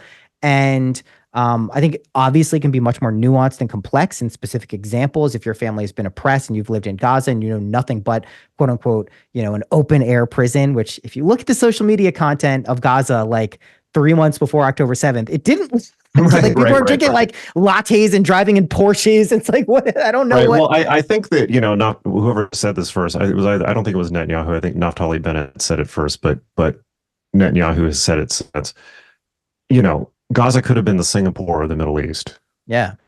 I don't know how realistic that is, on what time scale, but certainly, I am of the belief that deep down, and I think this is clearly how Naftali Bennett sees things. I'm a fan of him, but you see this with the Saudis. Deep down, everyone just wants to make money. It's like if we can, and I think this is kind of like the bedrock of whether it's worked or not, U.S. kind of foreign policy. It's like liberalizing markets. Yeah. Look, just if we can all be prosperous, when people are prosperous, they stop suicide bombing, or doing terrorism. I think that's generally true, and everyone's happier. That doesn't work for everyone, though. That doesn't work for super ideologues. And I'm just going to read a couple quotes out of King's College London, Islamic Imperialism and History by Ephraim Karsh. And then I'm going to go grab another soda and come back. Yeah. These are just, Islam is, Shiite, Sunni. I will say that the one thing that they both agree on is the destruction of Israel. But whatever flavor of Islam. This is an imperialist force. And so the idea that this is some type of decolonial movement is just laughable. So here's four quotes from different parts of Islamic history. And I'm reading this in order to demonstrate. I'm reading this because you mentioned black and white. Yeah. I think that people in the West are predisposed to want to see nuance, even if we don't give ourselves credit for that very often. I think we do see a lot of nuance. Let me read you this in contrast. Some people who think in very black and white terms. All right, first quote. I was ordered to fight all men until they say there is no God but Allah. That's the Prophet Muhammad's farewell address, March 632. Okay, next. I shall cross this sea to their island to pursue them until there remains no one on the face of the earth who does not acknowledge Allah. Saladin, January 1189. Next, we will export our revolution throughout the world until the calls there is no God but Allah and Muhammad is the messenger of Allah are echoed all over the world. That's the Ayatollah Ruhollah Khomeini, 1979. Finally, I was ordered to fight the people until they say there is no God but Allah and his prophet Muhammad. Osama bin Laden, November 2001. So say what you will about Islam. They've been pretty consistently on message and on brand for almost 1,500 years. Okay, let me get a soda. Oh, man.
All right, thanks for waiting. Yeah, no problem. Yeah, so I mean, I guess, what is your typical response if someone who says, that's all and well and good, Israel, shouldn't just be overrun by Islamic rhetoric and beliefs that they should be wiped off, I don't think a lot of people even accept that fact, that even that is too much a leap for some people, that they would actually want Israel not to exist, not just in a oppressor type of way, but in fact, in all ways, like not have that be there and not have the people be there. Yeah. What's your traditional response to people who are saying, well, you're just an apologist for, Israel and by proxy, the United States. And, they're the ones who are causing all the trouble there. They should not be able to bomb these people. That's a war crime. That's a genocide. Like, what do you say back to those people usually? It's really simple. Have you seen the other side? Yeah. I mean, and if someone says When to I that, say the other side, I don't necessarily mean Palestine. I mean Iran. I mean Russia. of course. I don't think it's a coincidence, by the way, that happened during the Ukraine war, because Iran Iran is ultimately a Russian front and Hamas is an Iranian front, quite likely to divert U.S. attention and funding away from supporting Ukraine. Yeah. So my response would be, have you seen the other side? And at the end of the day, yes, and you don't want to lose a war. No one wants to lose a war. this is our side, whether we like it or not. And as far as I'm concerned, my grandfather fought in World War II in the Japanese front, not the World War II front. But as far as I'm concerned, when America liberated Europe, and also when we took on the duty of shepherding Israel, we made a deal, and that's a karmic deal. That's a deal you can't just renege on just because some Gen Z people got TikTok. Yeah. I So mean, there's a level where it's like, you know, yes, you can do a Noam Chomsky and say that, this is the simplest Chomskyite, archaic Chomskyite argument of anything that if there's anything like basically the Chomskyite argument, which is just the de facto ideological position of most American leftists, is anything happens that's bad in the world, it's probably our fault anyways. We right. armed them first, we trained them first. We were using them to destabilize this, that, and ultimately the conclusion is, and so we deserve to be hurt. That's an unbelievably naive read of the world, and I think it's a weird type of Western and sometimes even white supremacy view, where it's just this idea, this assumption that America or the West controls the world, and therefore nothing threatens us, and other people who are not us can do no wrong because we are the only bad actors. Right. Unbelievably naive. Yeah, I mean, it's the throw the baby out with the bathwater approach, which is, I think, if you grow up and you think everything is, perfect and great, and then you find out that things maybe are a little bit, you go through the classic, Buddha's path of realizing that shit maybe isn't the way it seemed when you came in. There's some things you have to deal with here. Hopefully you can come to some enlightened perspective on what that all means and live the best life possible for you and alleviate suffering for you and people around you. That's kind of the path people go through, but I guess some people, it's easier to just find Freud was right about a lot of stuff. I'm not a huge Freud fan just because I think he can go that deep relative to some other of his peers even, but he was very insightful. And so much of this is like, Freudian and Oedipal and just like rebelling against the patriarch father of the United States, father, mother at the end of the day, because countries are usually feminine. And it's just like, guys, you could be mad at mom and dad for as long as you like, but there are some things that aren't the worst. It's not just this place is the worst. Like there are many other places and see what to you. And listen, people are different. One size doesn't fit all. I'm not saying everyone in the United States has to love every single thing about it, but the reason that the war on terror was such an effective kind of gateway to so many other very bad things, censorship, reducing liberties, increased police state and forces, gateway, it was so effective because people kind of universally recognize we don't want people blowing each other up all around the world all the time in the name of whatever. Like that's why it was so effective. It's nefarious. It's not great, but it's just like the pretext for that is something that, we as people in the West do tend to prioritize. We like the idea of people living and prospering. That's generally an ideal we all aspire to. One would hope. One would hope. Yeah. One would hope. But there are ideological actors who will never be interested in that and will never be absorbed by that and will not be absorbed by Western material comfort. Right. I was actually a Muslim for a year. I was a practicing Sufi in New York. Oh, Sufi. Right next to Ground Zero. And I don't know if this counts to full Islam because it was led by a woman. It was a lot of Reform Jews doing interfaith work that were Sufis, and hardcore Muslims would come in and like go off. Like it would get really tense. They were not beloved. So, but I will say this as somebody who's practiced traditional spiritual paths from all over the world. Western materialism will never, ever fulfill people in the way faith and belief do. That's right. Really, just never. And so the Western arrogant idea that we are the end of history, that like a PS5 account is like the end point for all human aspiration. Right. It is for me personally, but for most people, not, right? Some of us got lucky. As I was making a joke with Duncan where I was saying, it's like everyone wants to find their true self, but it's like, man, if I really found my true self wants to smoke weed and sit in front of the PlayStation and like just eating peanut butter until I die of dehydration. So maybe my point being, I think I want to pinpoint something that you said earlier about people rebelling, saying it's their dad, things like that. I think that Western societies, for the most part, certainly America, have a healthy understanding that young people rebel. Okay. And it's part of their individuation. You can look at it as, at an Oedipal phase of individuation, something like that.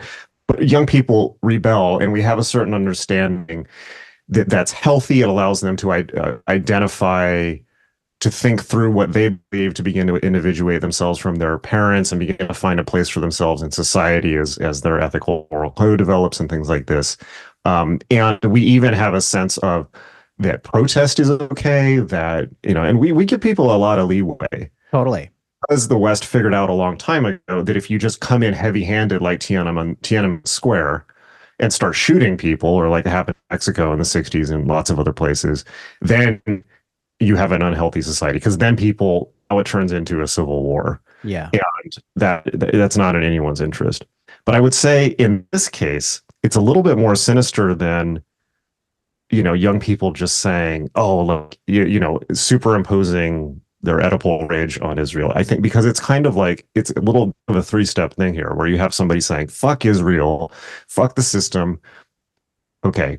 It would actually be quite disheartening. I would actually be much more disturbed if all the young people of America were, yeah, kill them all. That would be really funny.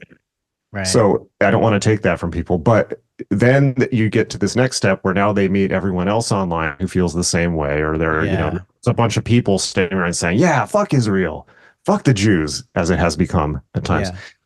And then finally, then you get paid people coming in, whether it's from Iranian agents, Qatar, Russia, saying, oh yeah, we hate your dad too. How about we help you out? Yeah. How about we give you some weapons to use against your dad? And that's that line right there. That is happening in America. Right. And these movements are to some extent astroturfed. Part of it is useful idiots. Part of it is extra state actors, and the amount of Iranian money and Qatar money that's in not just US, but UK universities and things like that is truly shocking. I haven't done a real deep dive on it. People like Ayaan Hirsi Ali have talked about it a lot. There's such an element of foreign subversion here. Like I said, I'm on Twitter. I have whole TweetDeck columns set up for Russian disinfo agents, for Iranian disinfo agents. And once you see their talking points, they get real obvious. Yeah. America needs to stop supporting Israel. It needs to stop supporting Ukraine and give up on these wars. So there can be peace? No. So that their side can win. Yeah. Yeah. I mean, it's one of the ways of kind of turning.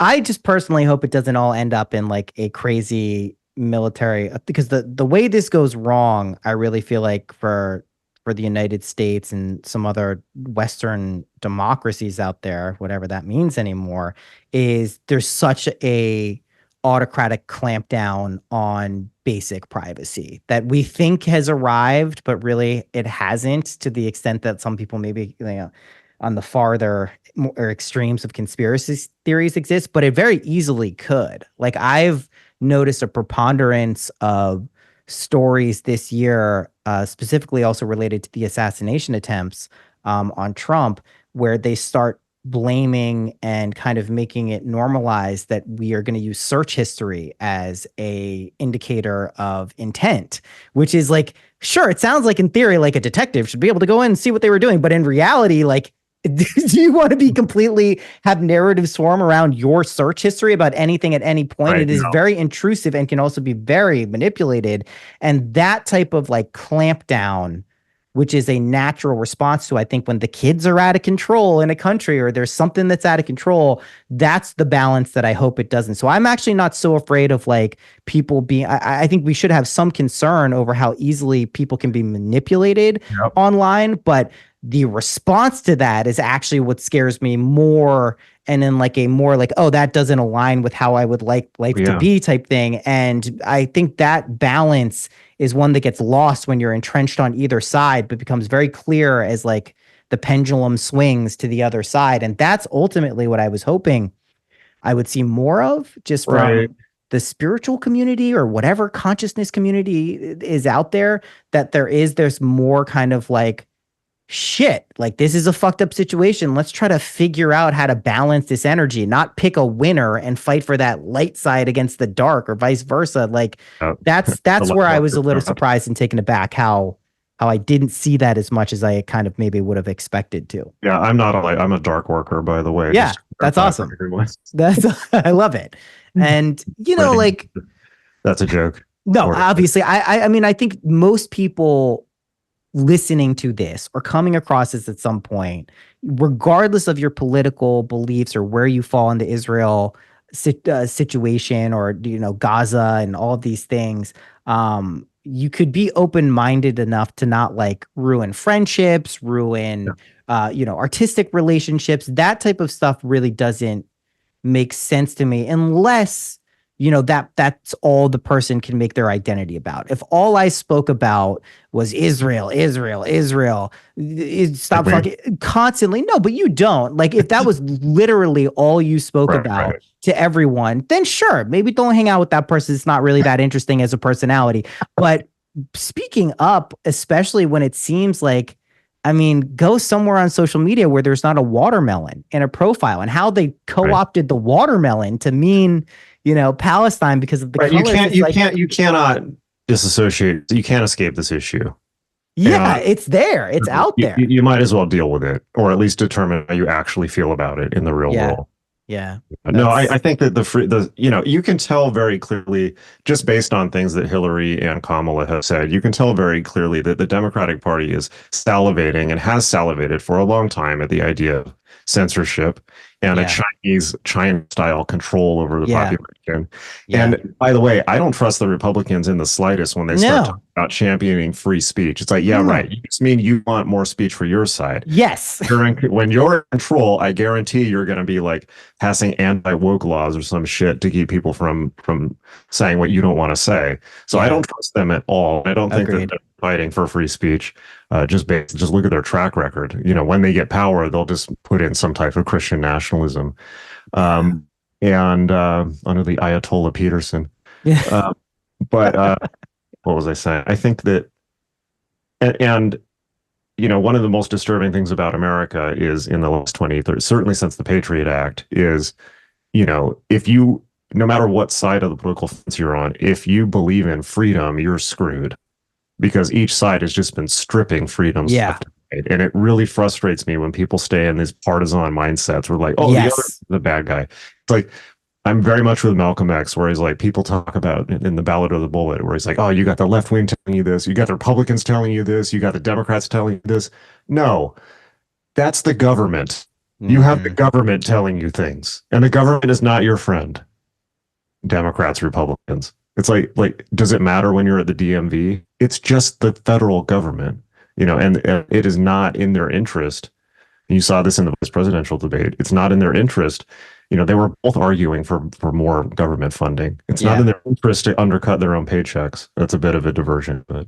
Yeah, no, but it's not, because that our political system is nothing if not a microcosm for larger collective events. I mean, the same type of identity, like politics has devolved so much from like a policy-based ideological view and plan for what you're going to do when you are president or have control of Congress. And now it is literally just a series of ad hominem attacks and just like talking points that try to undermine the credibility of. And that's like, I hope people recognize that like that is one way to do it, but you can also inform yourself. I mean, the only way these systems truly ever change is a complete collapse, which is totally possible, or systemic change from the inside out, which is usually how lasting change actually takes root and like turns into something else. It's not just like the thing is over, now the new thing, and that thing's the greatest forever. Like that's not the story of history. So, I do think it's important to as much as you're drawn in, like if you are attracted to the Middle East situation as your gateway to ethical frameworks and, complex geopolitical issues, or just studying like energy on a national or global scale, be attracted to it. There's something there for you. You have this response for some reason, but I would say don't let it get twisted into something that is just self, validating a feeling that you think is, justified or righteously justified as your only reason for liking something. That's not like, it won't last. Well, it may last. I was going to say it lasts longer than I think it should for a lot of people. Yeah. So yeah, I think that, nuance and wondering if you've done the right thing. And that's for peacetime. Sorry. We get conversations when the war is, Israel did not start that war. And I know people will argue that, but they did not. October 7th was as about dramatic as you can imagine of somebody starting a war. It didn't start that war. We're currently in the war. And we can discuss the ethical complexities of it after it's won. Because if it's not won, the human suffering will be magnitudes greater than anything that is currently occurring, in my opinion. So that's kind of how I feel about it. I think that, obviously the election will change a lot. And we're all just kind of holding our breath there. But I know it's fun to live in these hyper condensed transitional periods is what it's felt like since I've been alive. And it feels like it's cycling up at such an exponential rate. And, by some, we're similar in age. Like, I feel like some of it is an aspect of growing older and processing time and mortality in a certain way. But then I see lots of younger people who are half my age or younger, and it also seems to be speeding up in terms of experience for them. And I'm sure it's in no small part to the digital kind of overlay we have going on in our lives, but it's wild. Like, it's just like every day is like some brand new excursion into the unknown. And I mean, it's just, if it's a Chinese curse, we're fucked. So yeah. And it definitely is like the 24-hour memory period. Yeah. Like social media is just like a new roll of toilet paper every day. It's wild. I do find though, like the more I've been able to pull away and, read books or do other types of long form kind of content engagement, there's a real benefit to that. And I think it's so easy to get sucked in. I don't want to get preachy about how this is what you should be doing and get away from your screens, whatever. I get sucked into doom scrolling and screen time all the time. I'm not going to shit on someone else for going through it, but I do recognize when I'm able to kind of like pull away for a little bit, an hour, a couple hours, there's a real benefit to that. And I hope that doesn't get too lost. I've always said, and I'm definitely not the only one saying this, long form podcasts are really the saving grace of the internet. They're an incredible medium. And I think that, I'm definitely not the only person to say this. I think that the presidential debate should be long form podcasts. Like it's just, that's what people want. Put them both on Rogan, let him moderate. You can make it 6 hours long. It's going to be great. If you're in office, you should be doing at least like a 20-minute podcast each week, telling people what you did that week. A politician would never do that. No, right. It doesn't behoove any politician to be so transparent or forthcoming. Unfortunately, that's like the world we are destined to live in within this system as far as I can see it. I mean, what little exposure we have of the presidential candidates, the more I see both of them, the more I'm like, this sucks. Like, this is getting worse. I'm not more convinced about it. Like, both of these, this is bad. Like, this is, please see them less. I don't want more of you, politician. But I do mean like actually being able to figure out and determine who's more capable. Yeah, of course. It's hard to bullshit your way through a 2 to 6 hour podcast. And even an hour. You can't do sound bites. You can't just manipulate. Yeah.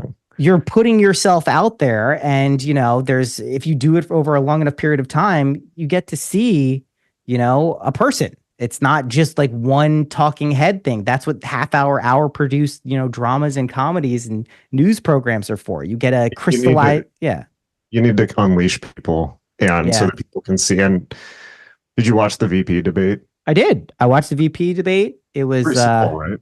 it was good because they were actually talking policy. They were relatively respectful. It's exactly what a VP debate's supposed to be. It's like the actual substance, because the people who are watching kind of care about that, because who the hell else would watch a vice presidential debate between Tim Walz and JD Vance? It's like no one gives a shit about that. Both of those guys are total goobers, but total goobers. I definitely caught myself at the time. It's like, why can't these guys be running for president? At least they're talking about policy. That's how you're supposed to feel. Yeah. That's literally how you're supposed to do. You have your like celebrity, first ballot, top of the ballot thing, and then you have like, oh, here's some real political wonkiness that it does still exist. These people do still have, are eloquent in the way that they speak. That's all we want. That's how sad it is. I saw JD Vance speaking. I'm like, I don't really agree with a lot of what he's saying. It's kind of stupid, but he sounds not like a moron saying it. So he seems smart. It's like, fuck. Right. Well, yeah. Can't have both. Yeah, shit. Let me ask you this. If you were to represent, if you were to put yourself in the shoes of, an extremely pro-Palestine person, stop the genocide, etc. Yeah.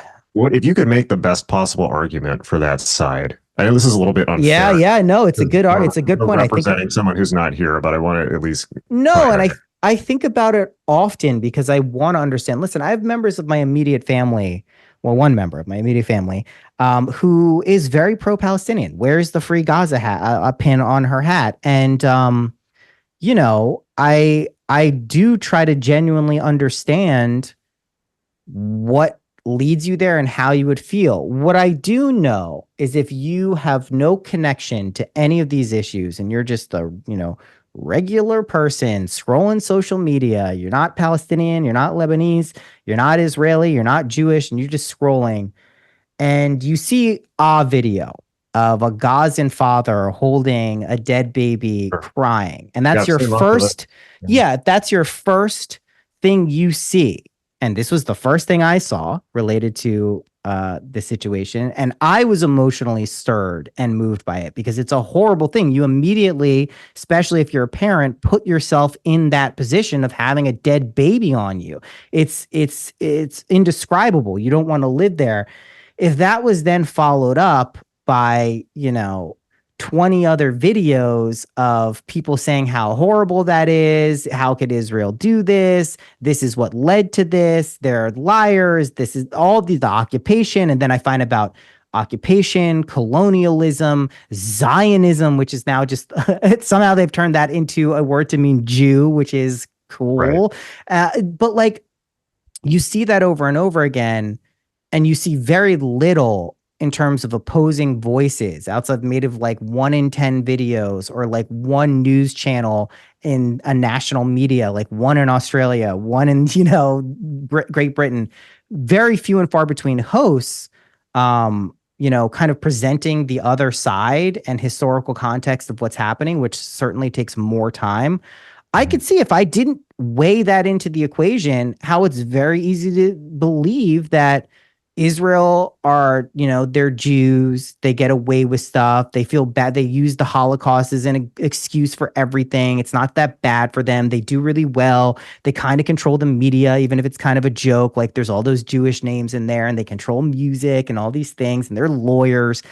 If you start to like wrap all of this stuff up together and just believe that, truly, without really examining it, but just like bring it in. It's like these fuckers, like now they're bombing these kids and women right next to them. Don't they have hearts? What are they, monsters? Are they demons who can do this indiscriminately? The problem is you build up a caricature of like a type of person or culture or country that would be willing to do that. So like where it falls apart for me when I kind of put myself in that position where I inevitably kind of jump off the ship, I go, am I doing the same thing about the Palestinians? Am I doing the same thing about people who don't agree with me about Israel or the Palestinians? And no, I don't think they're monsters. I don't think women and children getting bombed in Gaza and Lebanon are monsters. I think they're about as close to innocent people as you can get. But there's certainly the activity of Hamas and Hezbollah, and not the general population, but those command structures and organizations is pretty monstrous. I do believe that if Israel was doing that, if Israel was just carpet bombing entire blocks indiscriminately of Beirut and Gaza, and just literally you could watch the leveling take place, and they just had indiscriminate, considerations for anything related to human life, which is the narrative you get pretty much when you hear about Israel. That I would immediately be like, this is barbaric. This is insane. How can you think that this is okay? They're literally, like you said, providing air support and waiting until there are sufficient high value targets. I know that's a, very washed out word, but what it means is like there are people who really make decisions for the other commanding force. If you can justify that, no one wants to talk about collateral damage, but most liberals weren't bringing up collateral damage when we talked about drone strikes under Obama. Like, you can't have it both ways. Like, or Ukraine. Or Ukraine. It's still going on. Whoever said collateral damage among Russian? I mean, I know it's an invading army. It is. It's an invading army. Ukraine struck back at Russia. Of course. And and then the combatant rate there is significantly worse. So, I mean, I just think that no one wants to see suffering on either side. And then if you think about it just in terms of sheer numbers, which is not a great way of thinking about things, especially if you're fighting an asymmetrical war. If Israel didn't have the Iron Dome, if they didn't have a way to defend themselves, they would have been wiped out by now. It's not like, would they? If Israel fired 200 ballistic missiles at Gaza, like, you don't understand, like, that's not normal. Just because they can deter them is not like it doesn't mean it's not a big deal. And that's what I think gets lost in the shuffle. I saw a lot today on social media of Iranian kind of think tank people being like, really getting tough on the rhetoric and being like, Israel can't hit the nuclear facilities. We're stronger than that. We have underground bunkers. They can't hit our oil reserves. They will see the full might of Iran come. It's like, what do you mean the full? You would have done it already. This is the worst proxy ever. Everyone knows it's you.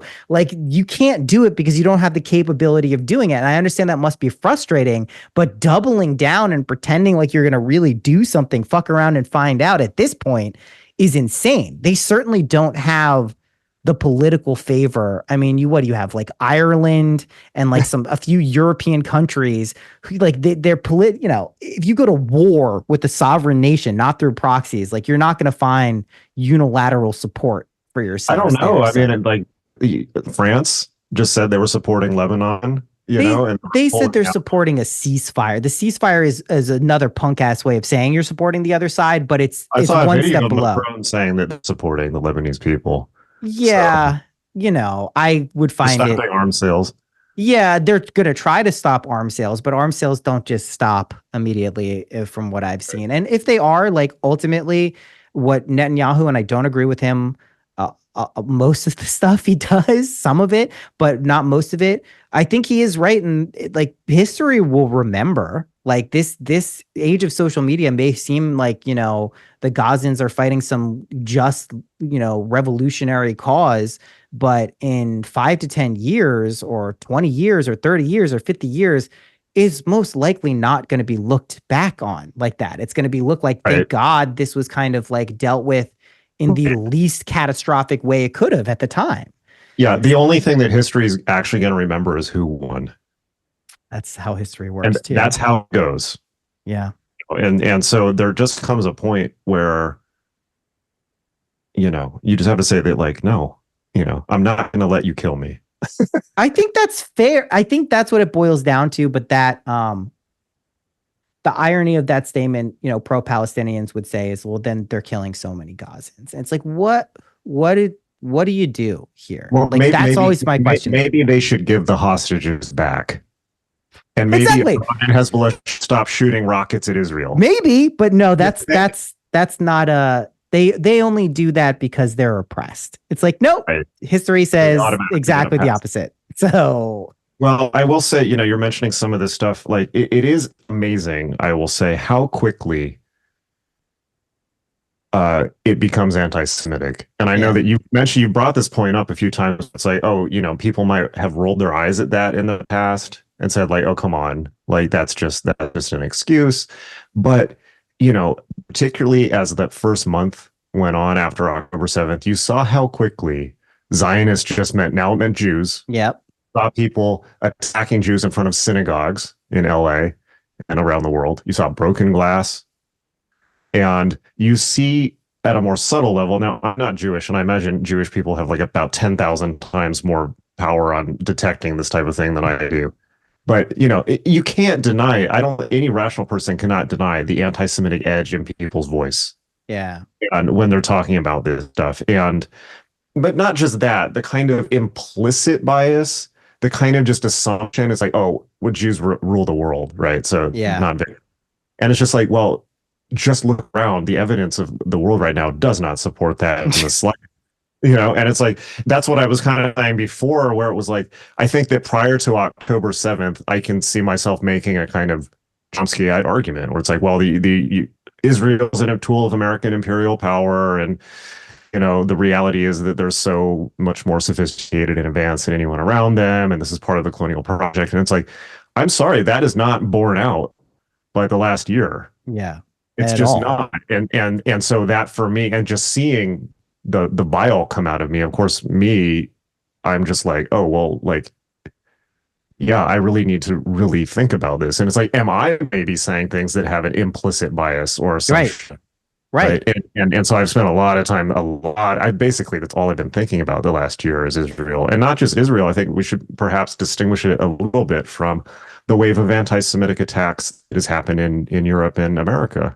Yeah, it's wild. Undeniable. Yeah. It's wild. I think, unfortunately, you do get kind of hypersensitive to this if you are Jewish or know Jewish people, just because, like, again, like, it's just, there's not that many Jews in the world. And so it's just one of those things where, like, it's weird when all of a sudden there seems to be like and Israel has become this, like, you know, magnifying glass for Judaism around the world, for better or for worse. And I think there are some amazing aspects on display in terms of Israel standing in the world, but also some very overt, you know, this flip from, you know, place for people to express religious freedom and, you know, a imperialist authoritarian cudgel that the rest of the Western world imposes on that region is wild to me. Like, people coexisted there.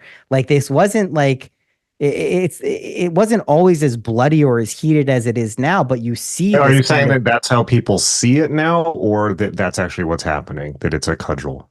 I think people actually see it like that now. I don't think it is. I think Israel is like, listen, yeah, I'm not a you know, firm believer that Western democracy has figured out especially Western capitalistic democracy has figured out all of the world's ills. There's a lot of problems it creates, but that against blowing people up because they disagree with you, I will take that lesser of two evils until we can get our shit together on, like, an ethical and moral and kind of like altruistic framework for running our lives.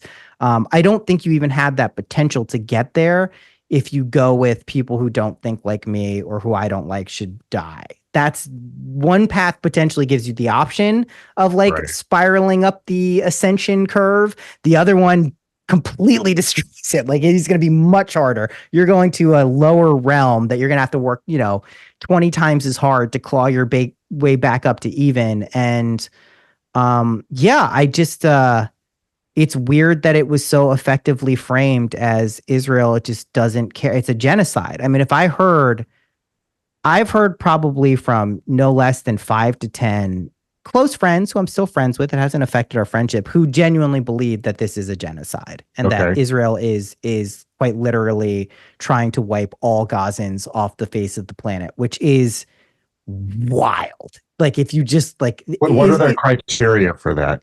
Did they say? Their criteria basically stem from, I mean, it's not what actual criteria for genocide is. I mean, I pointed out that, like, if your population, their criteria is that, you know, these people are just trying to live their lives, no big deal. And then this other country comes in and blames all their problems on them and bombs them and kills them every day indiscriminately. And they don't have to apologize because they're bad. That's basically how it goes. Like, I mean, at the end of the day, that's what it boils down to. I mean, did they give you a definition for genocide? Or no one will ever give a definition because it's not they'll say, like, the systemic removal of a population. I'm like, okay, well, it's not that. That's ethnic cleansing. That's not genocide. Yeah. I don't think that that's what Israel's doing either. I No. think they might like, now to be fair, I think they might like to. I think that Israel would quite like to push a lot of the Palestinians into Egypt. But I Egypt is, totally agree with that Lebanon, statement as well. Lebanon's not taking them either. In fact, No, Lebanon neither is expelled the Jordan. PLO in the 70s. You know, all Exactly. these Yeah. countries have expelled the Palestinians. Yeah. And everyone forgets that Gaza shares a border with Egypt. Do you They hear the conveniently Philadelphia forget that. corridor? You ever hear? Have you heard anybody? Have you heard a single person on what we might broadly call the left? I think these things are meaningless, but pro-Palestinian. Have you heard a single person even mention that Egypt also shares a border with Gaza?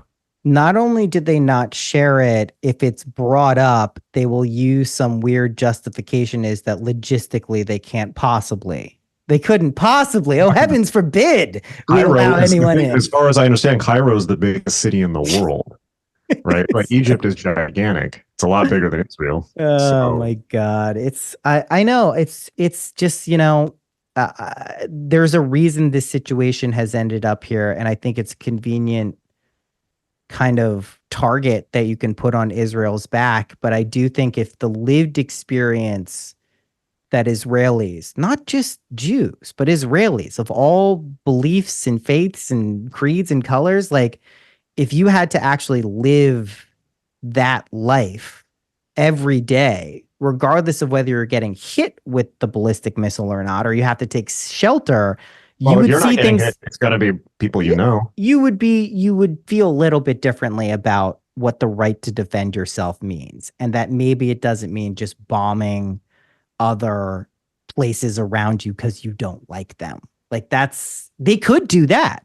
They could do that. They could literally just carpet bomb and probably have enough cover for at least a few weeks to get away with it if they really wanted to. But I think they, to the best of their ability and knowing that some of their troops are going to be killed and their civilians are likely to be killed, approaching a war in a much more targeted, precise way of doing it. And no one likes to hear targeted, precise when also I want to be really clear about this because it was wild to me when I was a kid, again, reading in the paper, you would get figures and facts and numbers from the PLO at the time. And it would clearly be printed in the paper. These are numbers from the PLO. These have not been verified. Basically saying, we don't really think these numbers are real, but this is what they're giving us. Now, the Gazan Health Ministry, Hamas, is basically like 50,000 kids have been killed yesterday. And it's like, well, I think that's true. And it's like, you can't even challenge the numbers that they're providing now because it's the only source. And therefore, that's crazy. That's crazy. And also, it's like Israel, as far as I know, or may have up till recently, was still trying to, basically get a record of what happened on October 7th and count the bodies from that. But automatically Hamas immediately knows how many people. And it's like, they're saying women and children, but it's like, we're talking about urban warfare. How many of those were combatants? When they say children, how many of those are 17-year-old Hamas combatants who are the majority of combatants? They're soldiers. But just because they can't in America, now they're not soldiers.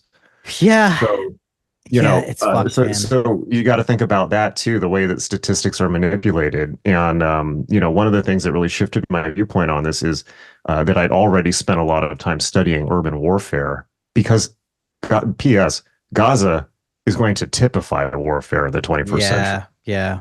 I know. The thing the U.S. military is more afraid of than anything is fighting in mega cities, like, for instance, Dhaka, Bangladesh. Total nightmare scenario. It's a total nightmare scenario because anyone can be a sniper. Snipers can be hiding anywhere. Women and children can be strapped with bombs. This is why we cleared Fallujah before going in Iraq. Military strategy since the dawn of human history has said that going into fortified cities held by enemies is the worst possible and most destructive possible form of combat. And we're living in a world of cities now. And so you can't just disentangle, even when you have AI and things like that, as the Israelis have. It boggles the mind. I forget what point I was trying to drive at, but. Well, I mean, I can tell you that the idea of that this is going to typify all warfare going forward seems pretty clear, and it is an effective strategy. I mean, while it wasn't all urban warfare, it was jungle warfare. That's the war that, the United States lost unequivocally. Right. It was not a win. No one can claim a win. You can at best claim out we withdrew. But I want to zero in on Yeah. that too. That's a really good point, because you always hear people saying, they're talking about the military superiority of Israel. Well, they have AI, they have all this stuff, they have drones. Okay. It's like the US had maximum military superiority in Vietnam. We got beat. We lost war to a bunch of rice farmers with tunnel. Exactly. They had tunnel networks and broken AKs. Right. So this is I think people should study military strategy at least a bit, or history, so that they can see some of the reality of what war is. Throughout world history, if you're fighting an insurgent force on their own territory, first of all, they understand all the terrain. They know all the secret hiding spots because they built them. They have all of their information networks, like old ladies sitting on porches that can relay info back about where an IDF soldier is. And most of all, they have the will to fight because it's their territory, right? And throughout world history, those forces have always won against aggressors in the long run. I'm not saying Israel's an aggressor, but they're coming into that territory. Yeah, I mean, so just because they have technological superiority, if anything, it can sometimes cause false confidence.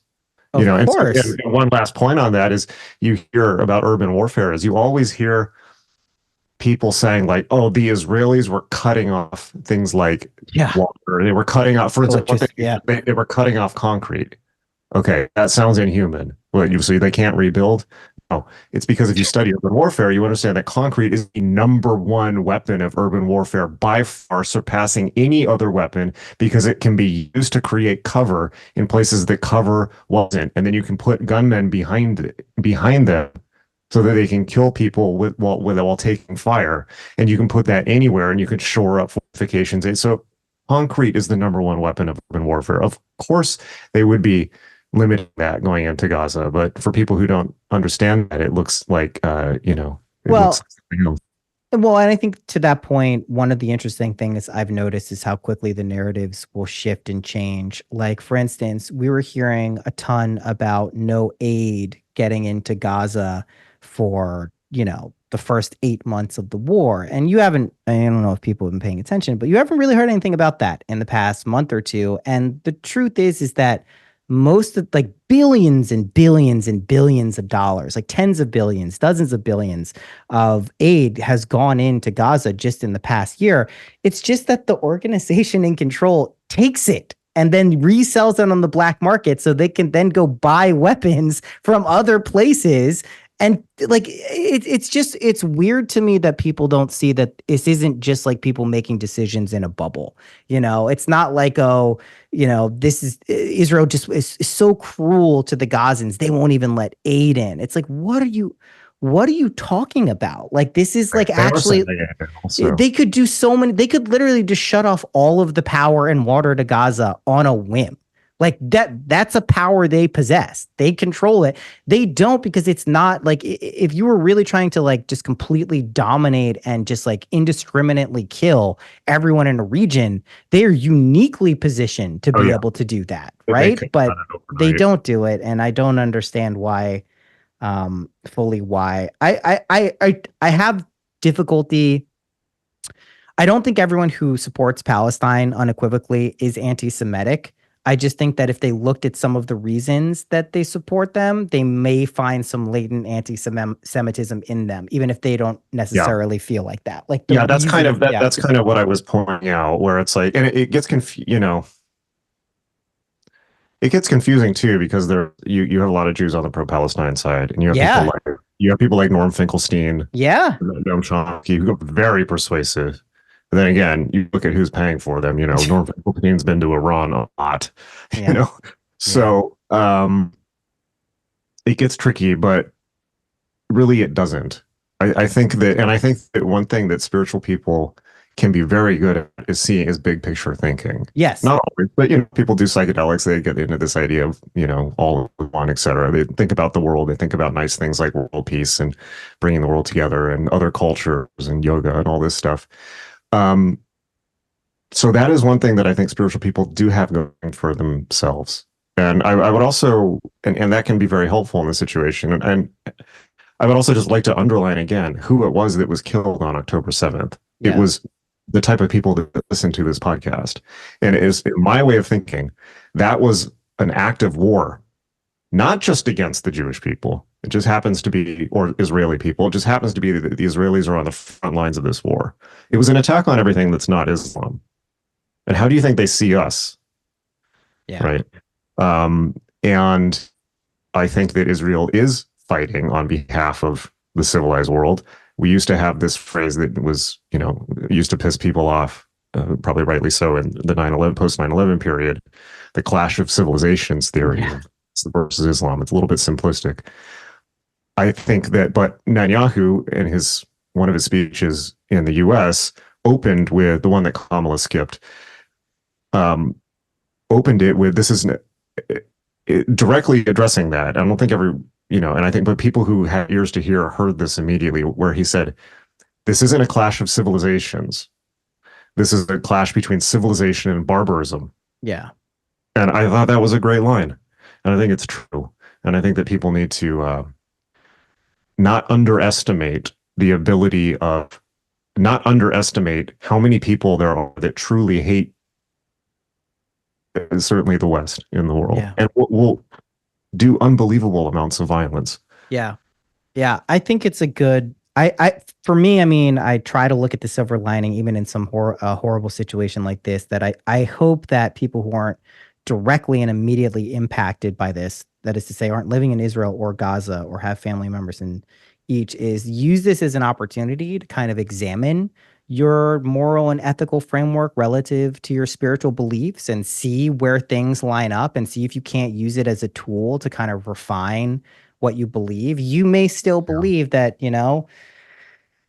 Palestine must be free from the river to the sea. I may have a hard time understanding why you believe that, but you're free to believe that, but use it as not just a reactive tool for believing the other side is exclusively wrong. I want to hear from people who I know are good and kind and altruistic people and hear their reasons specifically for why they think Palestine is, there should be an immediate ceasefire and that should be the end of it. And we should just go from there. I want to hear those arguments too, because I'm always open to missing something and not understanding the facts of the situation. But the more I kind of delved into this, the more it became clear to me that A, I seem to be in the minority of what I believe, and B, I could see kind of how we got here. It didn't just seem like an accident, or just like at first it was just like this weird phase. I'm like, oh my God, like everyone is definitely hating Israel and Zionism is now just means Jew. Like this is weird. Right. And how I've seen it more for a year later now. We're officially a year past October 7th. And where we are, I'm somewhat surprised that as we sit, theoretically poised at a broader regional conflict, which I don't think Iran is going to press that personally, but I think they want to appear that they're going to. I hope not either, but I didn't think Putin, even when Putin was lining up tanks on the Ukrainian border, I was like, he's just bluffing. He's never going to do that.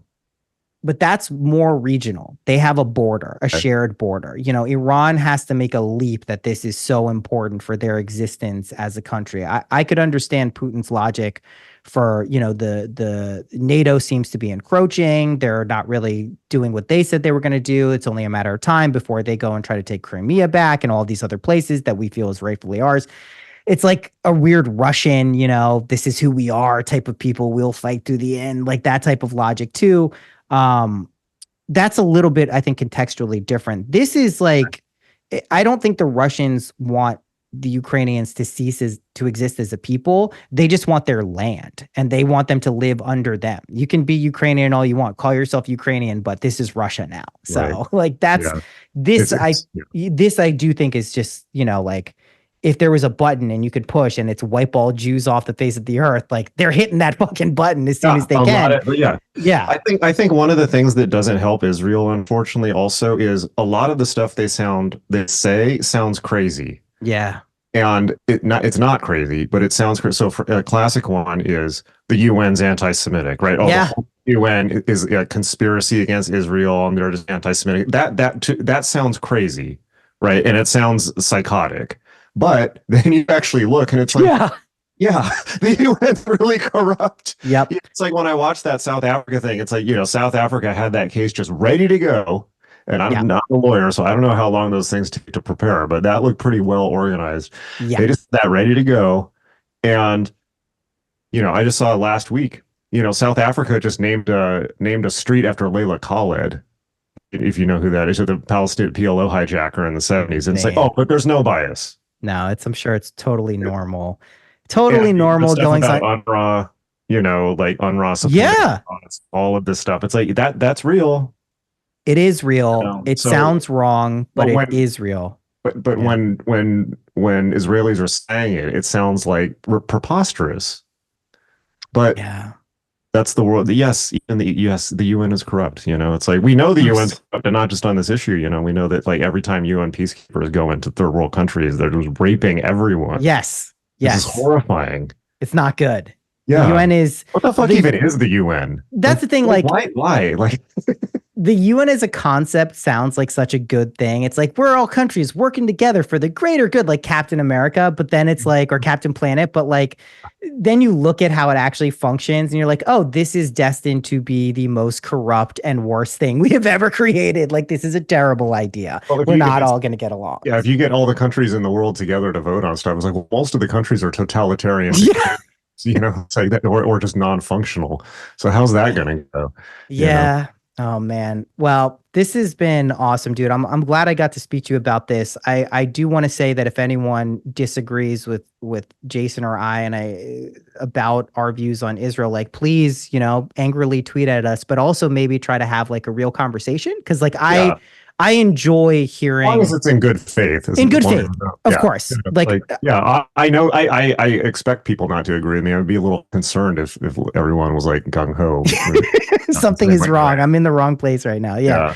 But yeah, I mean, I just encourage people to think critically about this, and like no one.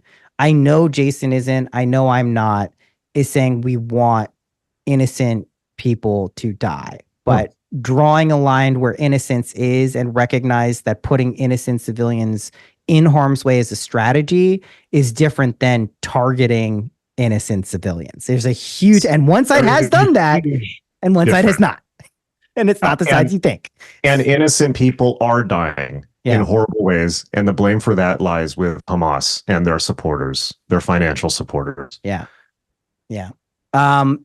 What's going on with you, my friend? Your podcast, I see it's going great. What else you got going on? A bunch of stuff I can't talk about quite yet. Cool. Yeah, this has definitely been taking up my mind more than it should, but it's been taking up everyone's mind, I think. I think so. That's why I debated whether to do anything about it, but it's been a year, and honestly, like I think about this in the context of the stuff I naturally gravitate towards, like books on mystics and religion and psychology, and magic. These are things I naturally gravitate towards. I like to try to figure out where the intersection of those things and global politics, where those are. So that's my jam, that and technology. Yeah. But yeah, the podcast is going great. It's Ultra Culture with Jason Louv. You should definitely come back on. Yeah, sure.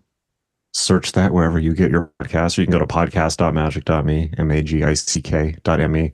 YouTube, it's just Magic Me on YouTube, or just search Jason Louv on YouTube. YouTube channel's growing. I'm trying to get with the kids. Do ridiculous images of me, like with my mouth open like a soy boy, with things going up in the background. I love it. And magic.me is my school for magic. If you want to end up as crazy as I am, magick.me, which is, I would argue, fairly, remarkably sane for the world that we're in. But that makes you seem crazy to other people. Unfortunately, that's the perils of doing that. Yeah, but magic.me, if you want to learn the occult arts of chaos magic, yoga, hermeticism, astral travel, I Ching, tarot, everything in between and thereabouts, magick.me. Those are paid classes. The podcast and the YouTube are free. You can get my John D book. I've done a bunch of books. Yeah. Go to JasonLouv.com, has everything. Yeah. I have your John D book. It's a really enjoyable read. It was one of the better things I've read in the past. Gosh, it was a while ago, 4 years ago. Thank you. Yeah, really awesome. Go check Jason out. He is the best. Thank you for listening. Bye-bye. Okay.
Thanks for listening to that episode. I hope you enjoyed it. I know it was a long one. It was a heavy subject. It is what it is. If you stayed to the end, congratulations. You're one of the few who probably made it. Again, if you disagree with anything that was shared here, I encourage open and honest debate about it. I am available to speak via email, via Patreon, wherever you want to reach out. I'm happy to have a conversation about this stuff. I do not want it to be one-sided and present what we were talking about as gospel. That's not what this is about.